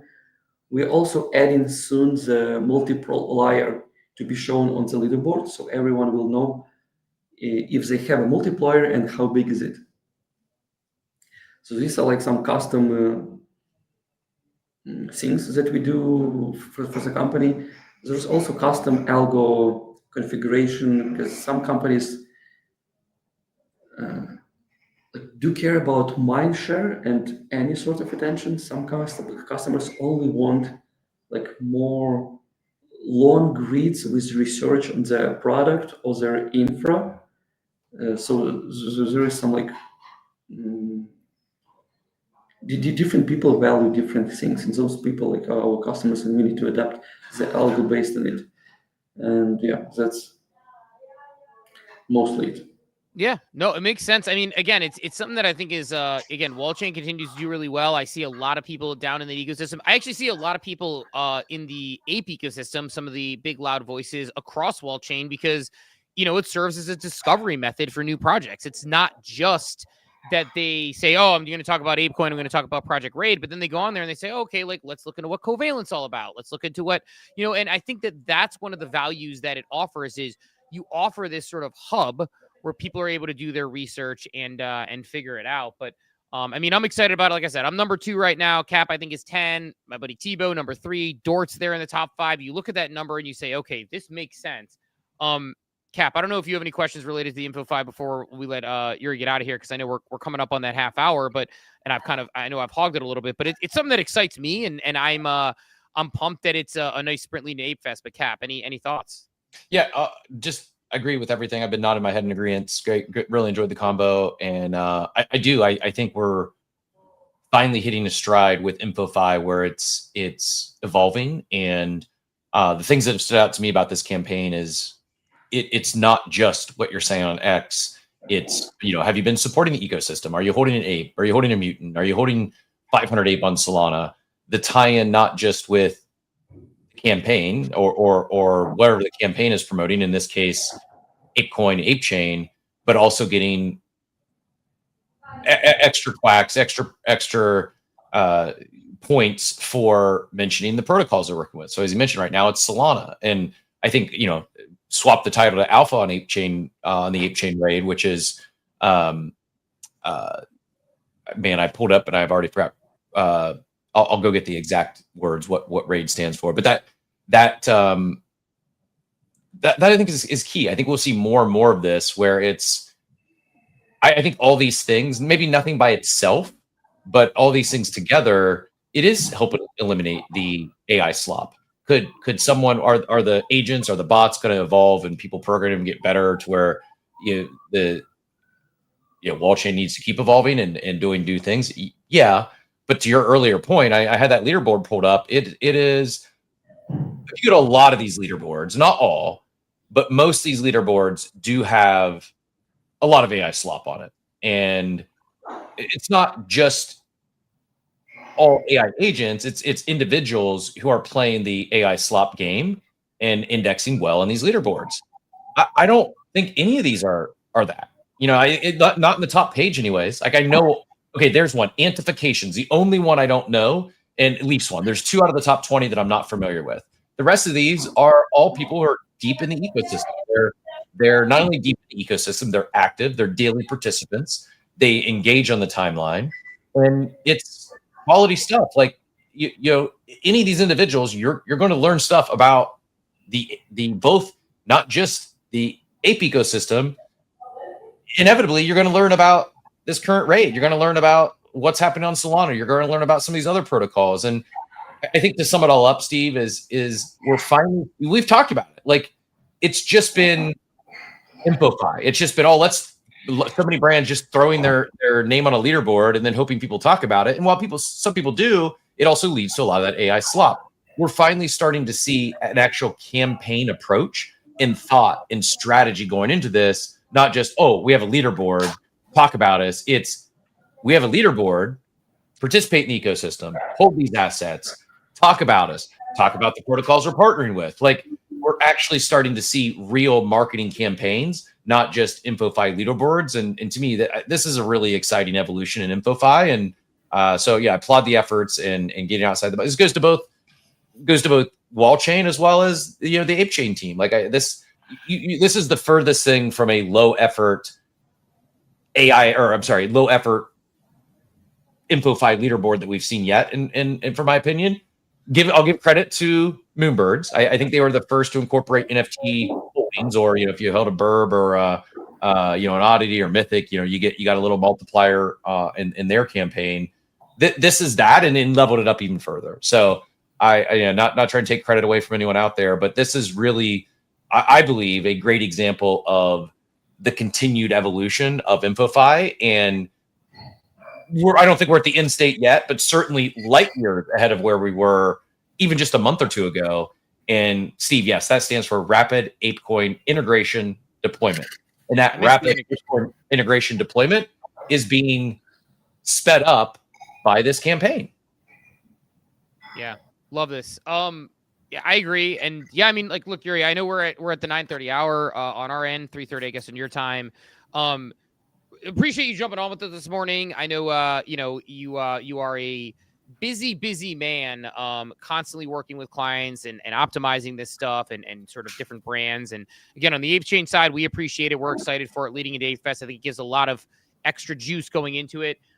Anything else you wanted to say that we maybe didn't ask you this morning, or anything you want to get about WallChain or about the Project Raid, or anything else you want to make sure you hit on before we let you out of here?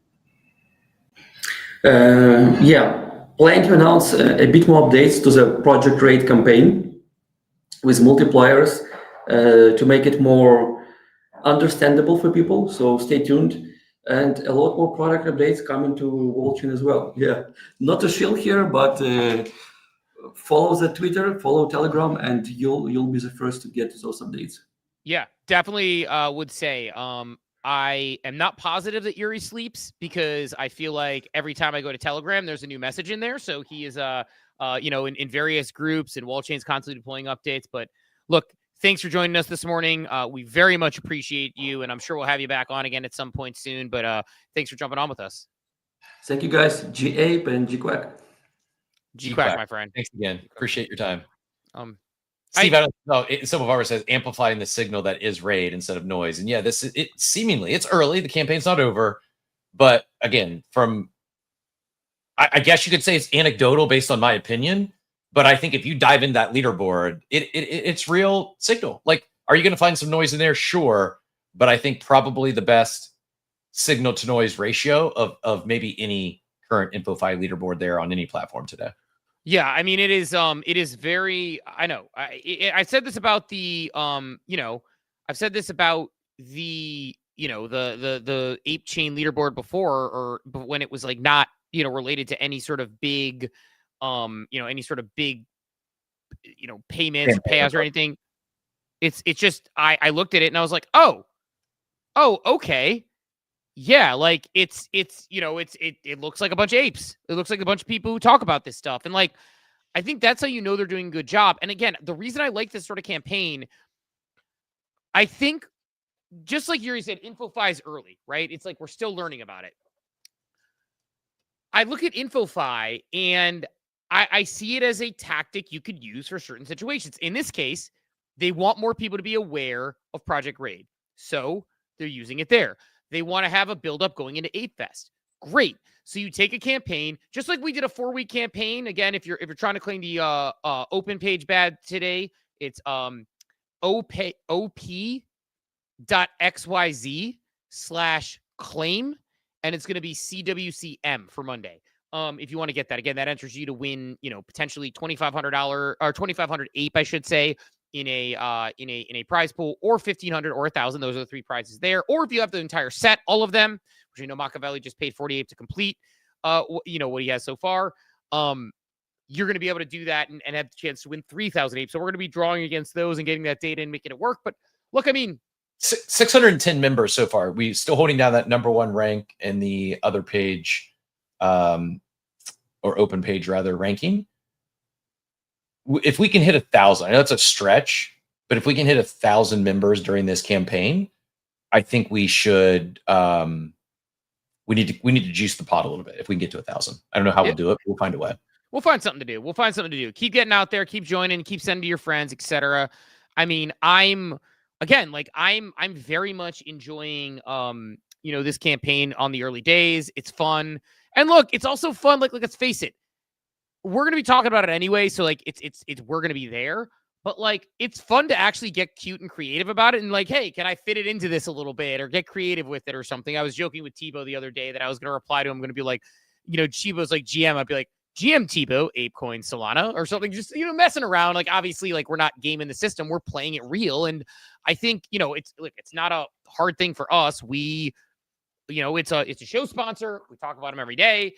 And it's a good one. So I like this sort of campaign. I like the idea that brands are now looking at how, like, you know, on the Kaido side, we saw how Polygon's thinking about it, right? And they're seeing success with some of their folks.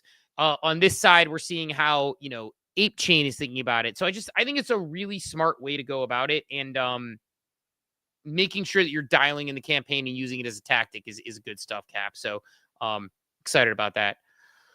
Do you want a daily market update? Yeah, we can. Let's do the daily market update. Before we go there, I'll even go like some trad buy stuff that we don't typically hit on. We just got intraday records on both the S&P 500 and NASDAQ, and Tesla stock is melting faces right now. Apparently, Elon made some big stock buys of his own company, and it's just sending Tesla, which is, you know, again, driving S&P or NASDAQ to all-time highs on the intraday. Yeah, go ahead and play some. All right, let's do that. Looking for. It's a daily market update straight to your brain. Powered by ApeCoin, no hype, just gains. Moving on Ape Chain, we bringing the heat. NFTs, trends alpha, never miss a beat. Ape Chain on top, now we bringing the flex. The home of NFTs, these now what's next. Come on, my head top, but you want the time to chop pump for one time. It's time for the daily market update powered by ApeCoin, the home of NFTs. Ape Chain has it all, bringing fun, culture, and community to the blockchain. Dive in and see why Ape Chain is on top. Cap. Yep, tough day in the markets as we get back a little bit of the pump as people prepare for rate cuts week, plural. I shared it in the war room. I'll share here. I'm going to, as soon as the show's over, I'm going to make a quick trip to Germany and get a little bet. Not long. I'm going to get a bet placed on Polymarket to on 50 bips cut this week. I think we're going to get the 50 bips cut this week and absolutely send. But the whales playing whale games out there and making sure that any levered longs get flushed from the system before we do permasend. Bitcoin down 1% to 114,802. ETH down 2%, still holding 4,500 though. XRP down 2% to 299. Solana down 4% to 234. Doge down 8% to 26 cents. And Cardano down 4% to 86 cents. That stable coin that is Other memes, we got Sheep down 6%, Pepe down 6%, Meme Core up 1%. Pump.fun is the big winner, up 6% as it continues to print the leading revenue protocol in all of crypto in the last 24 hours, flipping Hyperliquid. Pingu down 5%. Wait till they hear that I got the Pudgy Penguin GM gift this morning. That'll flip this. We'll be up 5% tomorrow to get that coffee with Captain Pump. Looking at NFTs, I mentioned Tesla stock up 6% on the day, 428.96. I'm surprised it didn't peg at 420, but that's a story for a different day. Azuki up 3% in the NFT land, 1.59 is that floor there. Mutants flat at 1.31. Little Pudgy's down 3% to 1.1. Big Pudgy's down 1% to 10.6. Punks up 16%, 54. I'm not sure. It's the reporting here on CryptoPunks is a little off, so maybe skip over that one. Shrimpers, this was the newish one. It's been up and down. It's up 10% on the day. Basically, it's at effectively mint price currently. The Chimpers cards, I'm not sure why, but someone's wash trading those. As you can tell, only 37 sales, generating 63 ETH. That is not doesn't ain't mathin'. Pingu Clash. This is not Pudgy Party. I'm not sure what Pingu Clash is. Also appears to be a wash trade as well, though. Sales and volume ain't mathin'. Apes down 3% of the day to giving up sub 9 ETH. 8.85 is the floor. And Moonbirds settling down again. Kind of a slow trend down here since the last update, since the last announcement. 2.61, despite the move, Steve, was on prior to that announcement. Should have floored all your burbs and then parlayed all that into the mystery boxes, and you'd be up big, because the blind box could be a Moonbird, Steve. You never know, Yurii. Yeah, exactly. Well, it could be anything. It could be a boat. Do you want a boat or a box? Anything could be in the box. It could be a boat. Here's my question. Do you feel that or not my question, sorry, the comment I was going to make is, it's funny. Like, one thing we talk about is like people make moves, and in hindsight, the right move always seems to be the right move. Like, oh, why didn't I buy more boxes? It's so obvious, yada, yada, yada. I would like to remind people that there are people, names I will not name, who sold their Bored Apes, multiple Bored Apes or a Bored Ape, to do two things. I'll give you two separate examples. One person went all in on Gutter Cats. One person went all in on Subducks. Neither of those trades turned out to be correct. Now, the thesis made sense on both of them. They saw a strong community. They thought the NFT pump was happening. Apes had a massive run. They didn't think it could outpace the upside.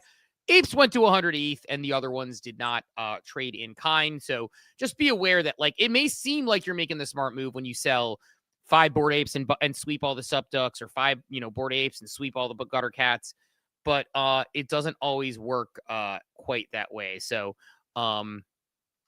would definitely say, keep yourself safe out there when you're trying to make clever, outthink the market moves. Sometimes it's okay, like, at least for me, in my comfort level. It's one of the reasons why when I'm talking about DeFi, and one of the reasons why I need to think about how I do this content to make it make sense. I'm talking to Cap about LPing on Project X. I wouldn't say it's the highest risk, knowing like everything that you have going on with it. And like, I'm fighting the urge to put everything on Project X right now with the way the fees are generating. But like, I have money in vaults. I have money in staking. I have money staking on Polygon. Like, there are various levels of where you sit on the risk curve and what you want to do. If you just want to earn a percentage on staking, and you just want to earn towards airdrops, and you just want to compound, you can stake your Polygon if you believe in Polygon as a protocol. You can go into a vault on Katana if you just want to earn towards the cat token, and you just want to earn a little more ETH and a little more yield on your cash. You can do that. There's so many options that have various levels of risk and various levels of attention you got to pay. The Project X example just happened to be like, look, the pool cooked in the past 24 hours. So people are getting $100, $200, however much in fees on a 24-hour basis. It's not normal. It doesn't last forever, and you have to watch it constantly. So just be aware of those things as you go into it. But there are various ways. And so, like, yeah, it might be too high in the risk curve for you to say, I'm just going to go buy $70,000 worth of Moonbirds toys, which people did, right? You don't have to do that. There are ways to participate in DeFi. If you just want to stake on Coinbase, by all means, feel free to stake on Coinbase. I did there. It takes a while to unstake, so not necessarily something that is my journey anymore, but like, it's something you can do. So just be aware.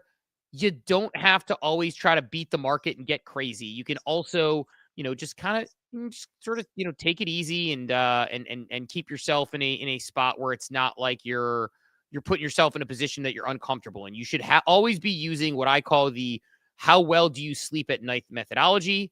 And that is a simple, do I sleep well at night or do I not sleep well at night? And if I feel as though I'm not sleeping well at night, I do not have my money there, because I don't like being uncomfortable with where my money is versus sleeping like a baby, waking up and seeing my feet. So, and rand cap, but I think that there's a bunch of different ways that people can play these things. Yep, for sure. A good time to be here. There's a lot of ways to participate, a lot of ways to make money in this space. You don't have to do it all. It's very hard to do it all. Find something you're comfortable with, find something you're familiar with, and talk about what interests you. Just make sure you're connected to these protocols. Like I shared, you may see people on that leaderboard that don't have they've not registered yet, and they'll be nerfed from the leaderboard when it actually hits. So make sure you're registered. Make sure you get your points. Make sure you've got your corresponding assets in the wallet. You can only load those once, so be very careful when you do. Make sure you're entering your correct wallet. You can't change it. There will be as Yurii mentioned, they will be updating that UI to show you what multiplier you're receiving, just to confirm that. And here's the alpha. If if you're paying attention this morning and you want to get ahead, you want some leaderboard points, you just follow NFT Hoarder's trend that he's setting here. And the alpha for this morning to move up the leaderboard is just quote tweet this space and talk about how much great info you got about WallChain and the ape raid. The only thing I would add to this is you could almost copy it verbatim. You're just going to say the ape raid and include Solana in there. That was some alpha we got from Yurii there, that talking both about not just about ape and ape chain, but also what protocols they're or chains in this case that they're partnered with. And when it's not just Solana, it is, I think, well over a dozen protocols that they had live at launch. Pretty impressive launch. Would be remiss if we didn't shout out Simple Farmer and team for, as I said earlier, not just a campaign, not just a InfoFi leaderboard, but one that was well thought out, gave us some credit. Appreciate that. We don't need the credit, probably don't deserve it, but we have talked a lot about what a good InfoFi campaign would look like, and they've listened. So whether it was us or they got it elsewhere, like we're giving them flowers. Are we in the ecosystem? Yes. Are we on leaderboard? Yes. Are we biased? Yes. But they also listen. They're we're excited about how they're doing it. If it was just an AI leaderboard filled with slop, we probably wouldn't be talking about it today. We probably would have respectfully declined the interview because it wouldn't be great. But they're doing the little things and making it stand out to where it actually is ecosystem participants. It is those that have been around the ecosystem and are sharing good content, not just AI copy pasta slop. And I think really big strides here, and the fact that they didn't just do the InfoFi campaign, but also went live on the campaign with, again, as I mentioned, dozens of protocols to actually do things with. It's a really well executed campaign, and makes me even more bullish on ApeCo and what Simple Farmer and the team are doing over there. I do have one other just quick, I guess, nugget. No action needed, but it looks like this afternoon, we get the final pre-TGE phase of the OpenSea rewards program. It says it begins Monday afternoon. I'm not sure what the final phase entails. I'm not sure how long the final phase will be, but like if you go to the rewards section currently, there's no voyages posted. The announcement from Adam is up there still, and then it just says go touch grass. Final pre-TGE phase of the rewards program begins on Monday afternoon. Go touch grass and get ready to claim your treasure chest. So if you've been active and like myself begrudgingly doing that farm, probably check in later today. Make sure you claim a treasure chest. Hopefully it is a winner for you, and hopefully we get that token here soon-ish. Yeah, I mean, it feels like it. And look, I don't want to get into like the big debate about like everything OpenSea over the weekend. I think J-Bond is good at what he does. I will say it and leave it at that. J-Bond is very good at what he does. It's why he's the number one on the ape chain. He was like, we were talking about the Project Raid leaderboard, and he was like, damn, Bark coming for me. I'm like, J-Bond, I will never touch you. You're so good at this. You are the king. But that said, I mean, I'm sitting on 13,755 XP on my OpenSea voyages. Hopefully that's good enough to get me a good starting box, because you get your chest and you level up. The way OpenSea's reward system, as I understand it, is that you're going to get a chest. You're going to level up your chest. I actually do like like the kit and having some fun where it's like they're putting stuff in they're stuffing a treasure chest for you based on how you use the OpenSea and use the protocol and things you do. So, but I think important part to your point is in about a month, the foundation should be giving an update on TGE. So we'll have a good idea on that. I can't speak for them. I have no idea, but feels like we are getting close to it if they're going into the box phase. Like, I don't think it's going to extend out to a year farm. Like, I feel like it'll probably be before that. So I think, that's looking towards, I think a lot of these companies are probably waiting to see what the Fed does now. October maybe being the downtime when you don't have to worry about a TG, about a rate cut or not rate cut discussion. And I don't know. I am waiting for a rumble of TGE season. That's what I'm waiting for. Like, I feel like it's just, I realize, like I've said before, I think there was like 10 to 20 things that I'm farming right now in some way or another. And I say farming like affectionately, not like I'm disingenuously doing this stuff, but new ones are constantly popping up. And man, I'm feeling good about it, man. I'm feeling good about it. I feel I'm ready my body is ready for TGE season going into the holidays. And yeah, Hap. So excited about that. I mean, we talked about prediction markets a little bit. I won all 3 of my bets on Myriad this weekend, as mentioned. So that was good. Excited about that. And then other than that, Cap, I mean, I'm trying to find my coffee with Captain list. I'm like stalling because I have a gazillion windows open, but relatively, like I said, relatively, market down a little bit, relatively quiet. I'm trying to convince you to LP a little bit here. While I look for that, what else is on your list? Just a couple. I saw a question in the comment, and I also saw a question in the war room. How do you know if the multiplier is active? Yurii mentioned they're going to be posting an update to the UI soon, so you'll see the multiplier you're receiving right on the leaderboard. It was my understanding. So you should get get that confirmation or transparency here in the near future. And then there was also a question about how do I know, like, what prevents someone from putting an ETH wallet in that has multipliers and a Solana wallet for the rewards and getting the multipliers if I don't own an ape or a mutant? You kind of answered this. I think the same thing. I think there's some manual scrubbing taking place as well. So theoretically, could someone do that? Could someone put a wallet they don't own that has these assets in it? Yes, you possibly could, because it's not a connection. You're just loading a wallet. I guess you could say, if you don't have any of those assets, what do you have to lose? I wouldn't be surprised if those people get nerfed. I have seen some manual updates of removing some AI slop, and I think in the beginning that might be, the only way to ensure you cut out the AI stuff is to just manually inspect what you expect. I don't know that to be true, but again, I did see another question from King Pickle, I think was the same thing. And I would just load your wallets that you have the assets. And if you don't have an ape or mutant or 500 ape, go buy some. Yeah. I know it's, I would say it tongue in cheek, but I mean, but 500 ape is not a difficult multiplier to get if you are in this space and you have liquids sitting around somewhere. So I think that's a really nice low barrier to entry multiplier they do to encourage ApeCoin over on Solana. And yeah, man, there's a lot of opportunity out there right now. I'll continue to say it because I mean, that's sort of my stack for the day. I mean, we were talking S&P, we talked a little bit about Pump and creator fees. I mean, I'm going to save one of my hot takes for tomorrow, but I mean, Pump creator fees, this is not one of the hot takes, but Pump creators claiming $20 million in fees in the past 7 days is just insane. It's bananas. And it's heating up. It's only going to get bigger. Does it end bad? Possibly. Are some people going to get wrecked chasing creator tokens that run? Yes, inevitable. I would say a lot of those same people are susceptible to also getting wrecked on the daily runner of the regular meme coin of the day. It's just a different, this is seems very clear to me that the current trenches meta has shifted to creator coins. You saw the Bagwork group that launched and they ran up and then they got slapped in a gym and that moment went viral. And then Elon flew them out to Vegas for the fight over the weekend and they filmed there and that went viral. Yeah, then you saw Kook launch one over the weekend. You saw Alex Becker's apparently dropping one today. It is going to get how long does it last? I don't know. Do we have the roller coaster type effect where each creator coin is less than the first? Maybe, but the biggest haven't launched yet.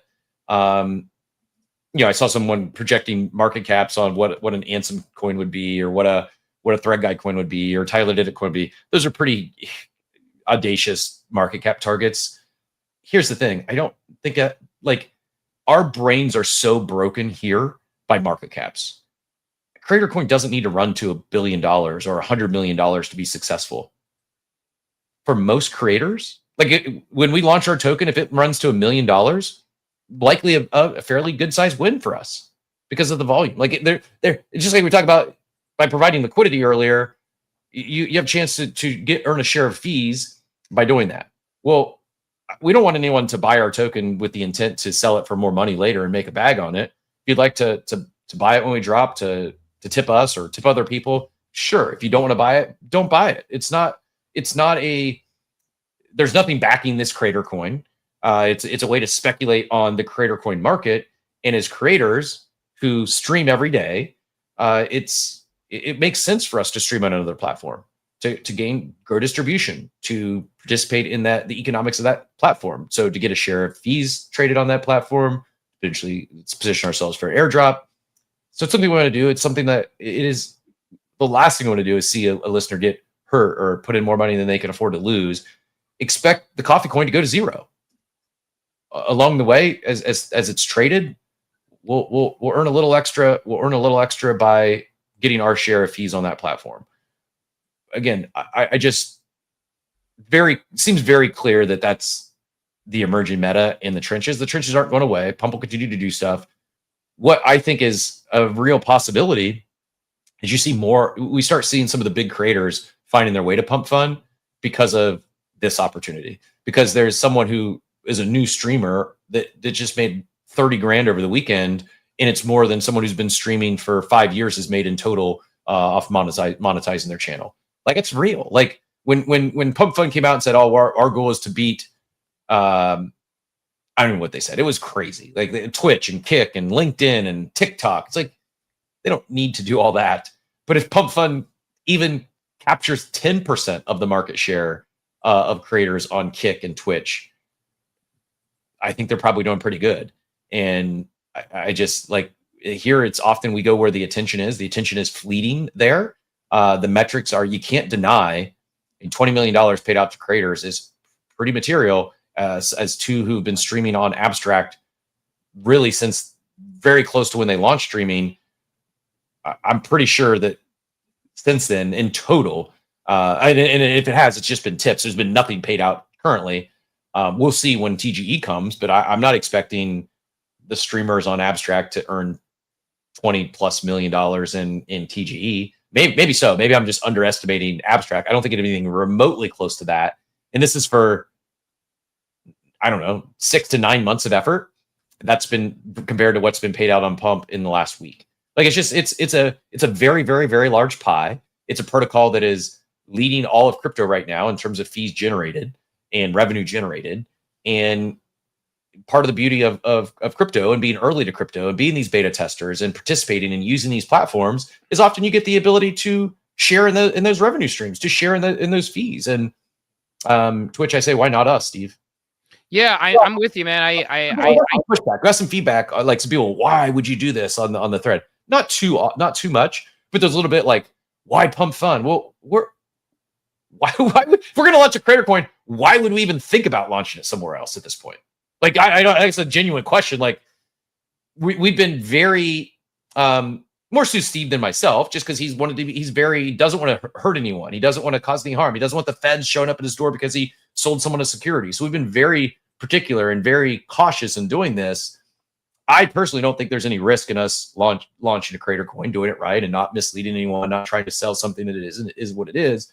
But yeah, if we're going to launch a token, launch a creator coin, nowhere else would make sense other than Pump.fun right now. Is that a fair statement? Yeah, I mean, and the likelihood that, look, I mean, like I said, we like Abstract, we like the tips we get there, we like the people who show up there, we are Abstract enjoyers, but I mean, in the morning, the DGen likes, retweets, and sends people to Abstract. We're probably going to be sending people to Pump more often after we launch this, right? I mean, it's like a new place to go. And, even like Dort this morning, nice tip. Appreciate Dort sending a BankerBot tip. Sent a BankerBot tip and said, I want to send a BankerBot tip because instead of tipping on Abstract. So, yeah, man, I'm with you, man. I agree. I agree with everything you said. And like you said, I am more conservative when it comes to this stuff. Always have been. Very careful about these sort of things, like overly careful. And I know that a lot of people laugh at me for that. And sometimes I probably could have benefited from being a little more fast and loose on certain things. But I try to make sure when I get into something, I fully understand it and I know what I'm getting into, and I feel a little more comfortable now. And yeah, I mean, I have a laundry list of things I need to do today, and I will be reaching one of them is reaching out to Jonah and Eddie and asking for some tips on launching the token on Pump.fun to make sure I'm doing it right. I agree wholeheartedly with Meta here. It would be really cool to be able to see to like everyone who's got a badge. We'd love to be able to do this. No promises. Don't hold us to this because not fully baked out yet. But yeah, that's I think where we're heading, and also why, even though it might not be now, it might not be with this token, but better believe as Steve and I move forward in this space, people who've supported us, we want to reward those individuals.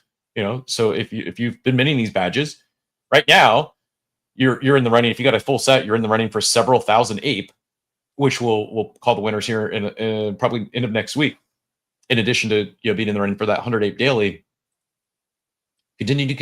our vision is we continue to reward those individuals as we move forward and have those opportunities. So yeah, I think that's kind of where things may be heading. And man, I thought I had one other thing I wanted to hit on before I let you out of here. Maybe it was just my apologies to anyone who tailed me on the Justin Fields take. I jinxed him yesterday.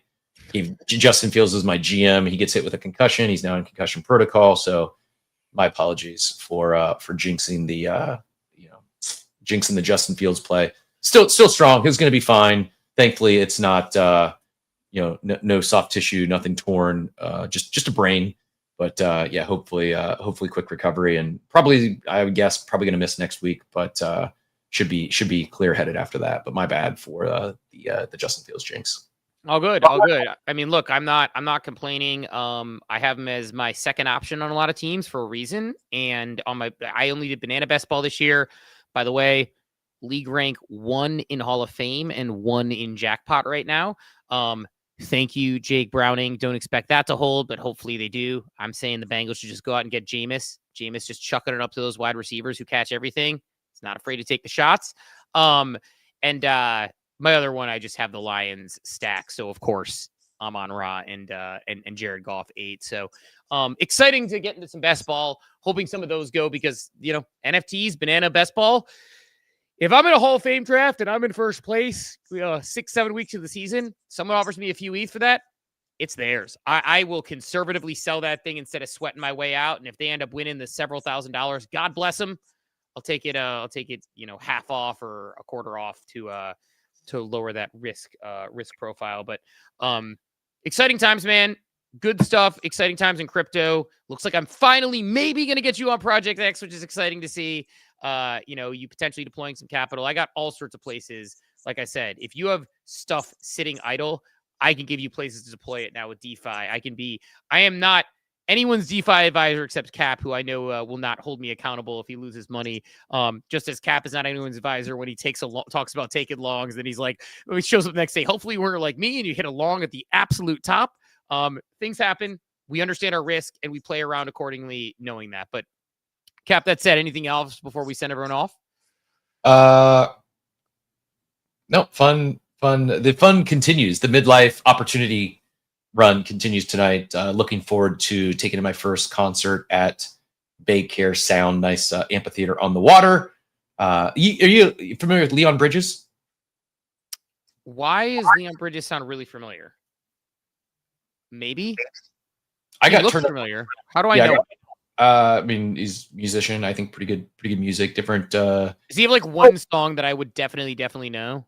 Probably. You've probably heard some of his songs. I got turned on to him recently, and I've become a big fan. And as I got introduced, I looked and I was like, "Hey, he's playing in Clearwater here soon." And long story short, grabbed some tickets and looking forward to the show tonight. But yeah, it's also a new venue, so looking forward to checking out a new venue.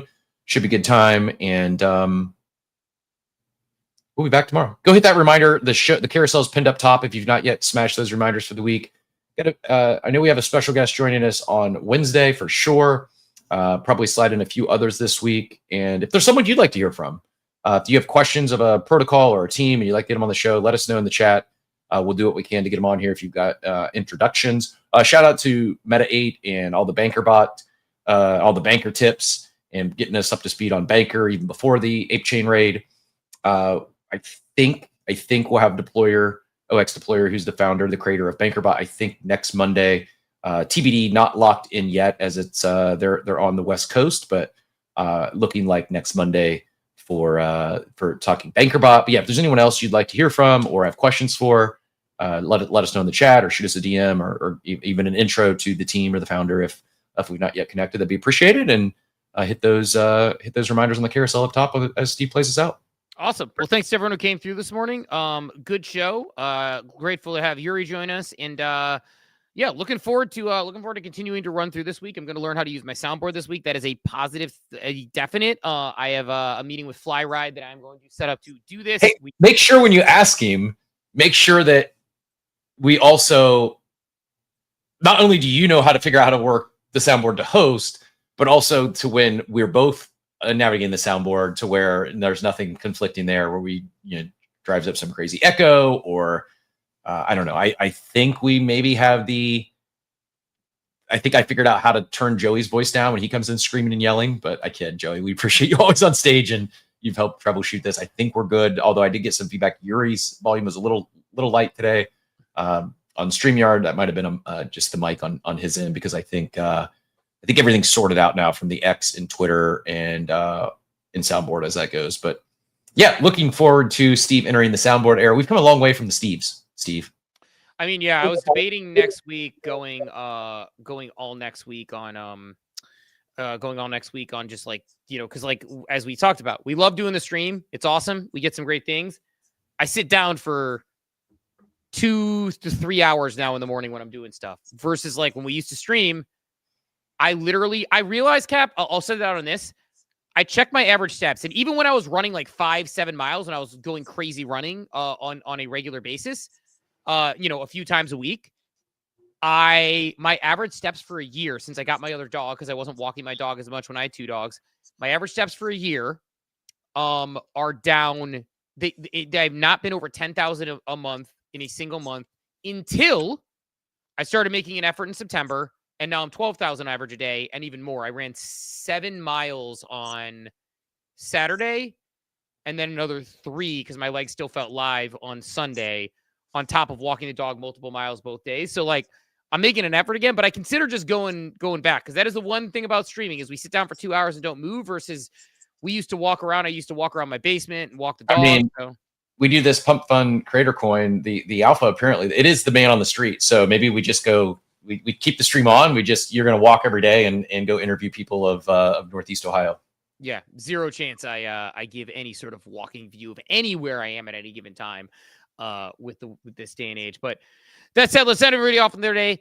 Thanks to everyone who came through this morning. We will talk to everybody bright and early tomorrow morning at 8 a.m. Eastern time. Have a wonderful, wonderful day, everybody. Thanks for tuning into Coffee with Captain, powered by ApeCoin. We hope you enjoyed the show, and remember, nothing we discussed today is financial advice. Until next time, keep exploring, stay curious, and we'll see you soon. Have a great day. Welcome to the future.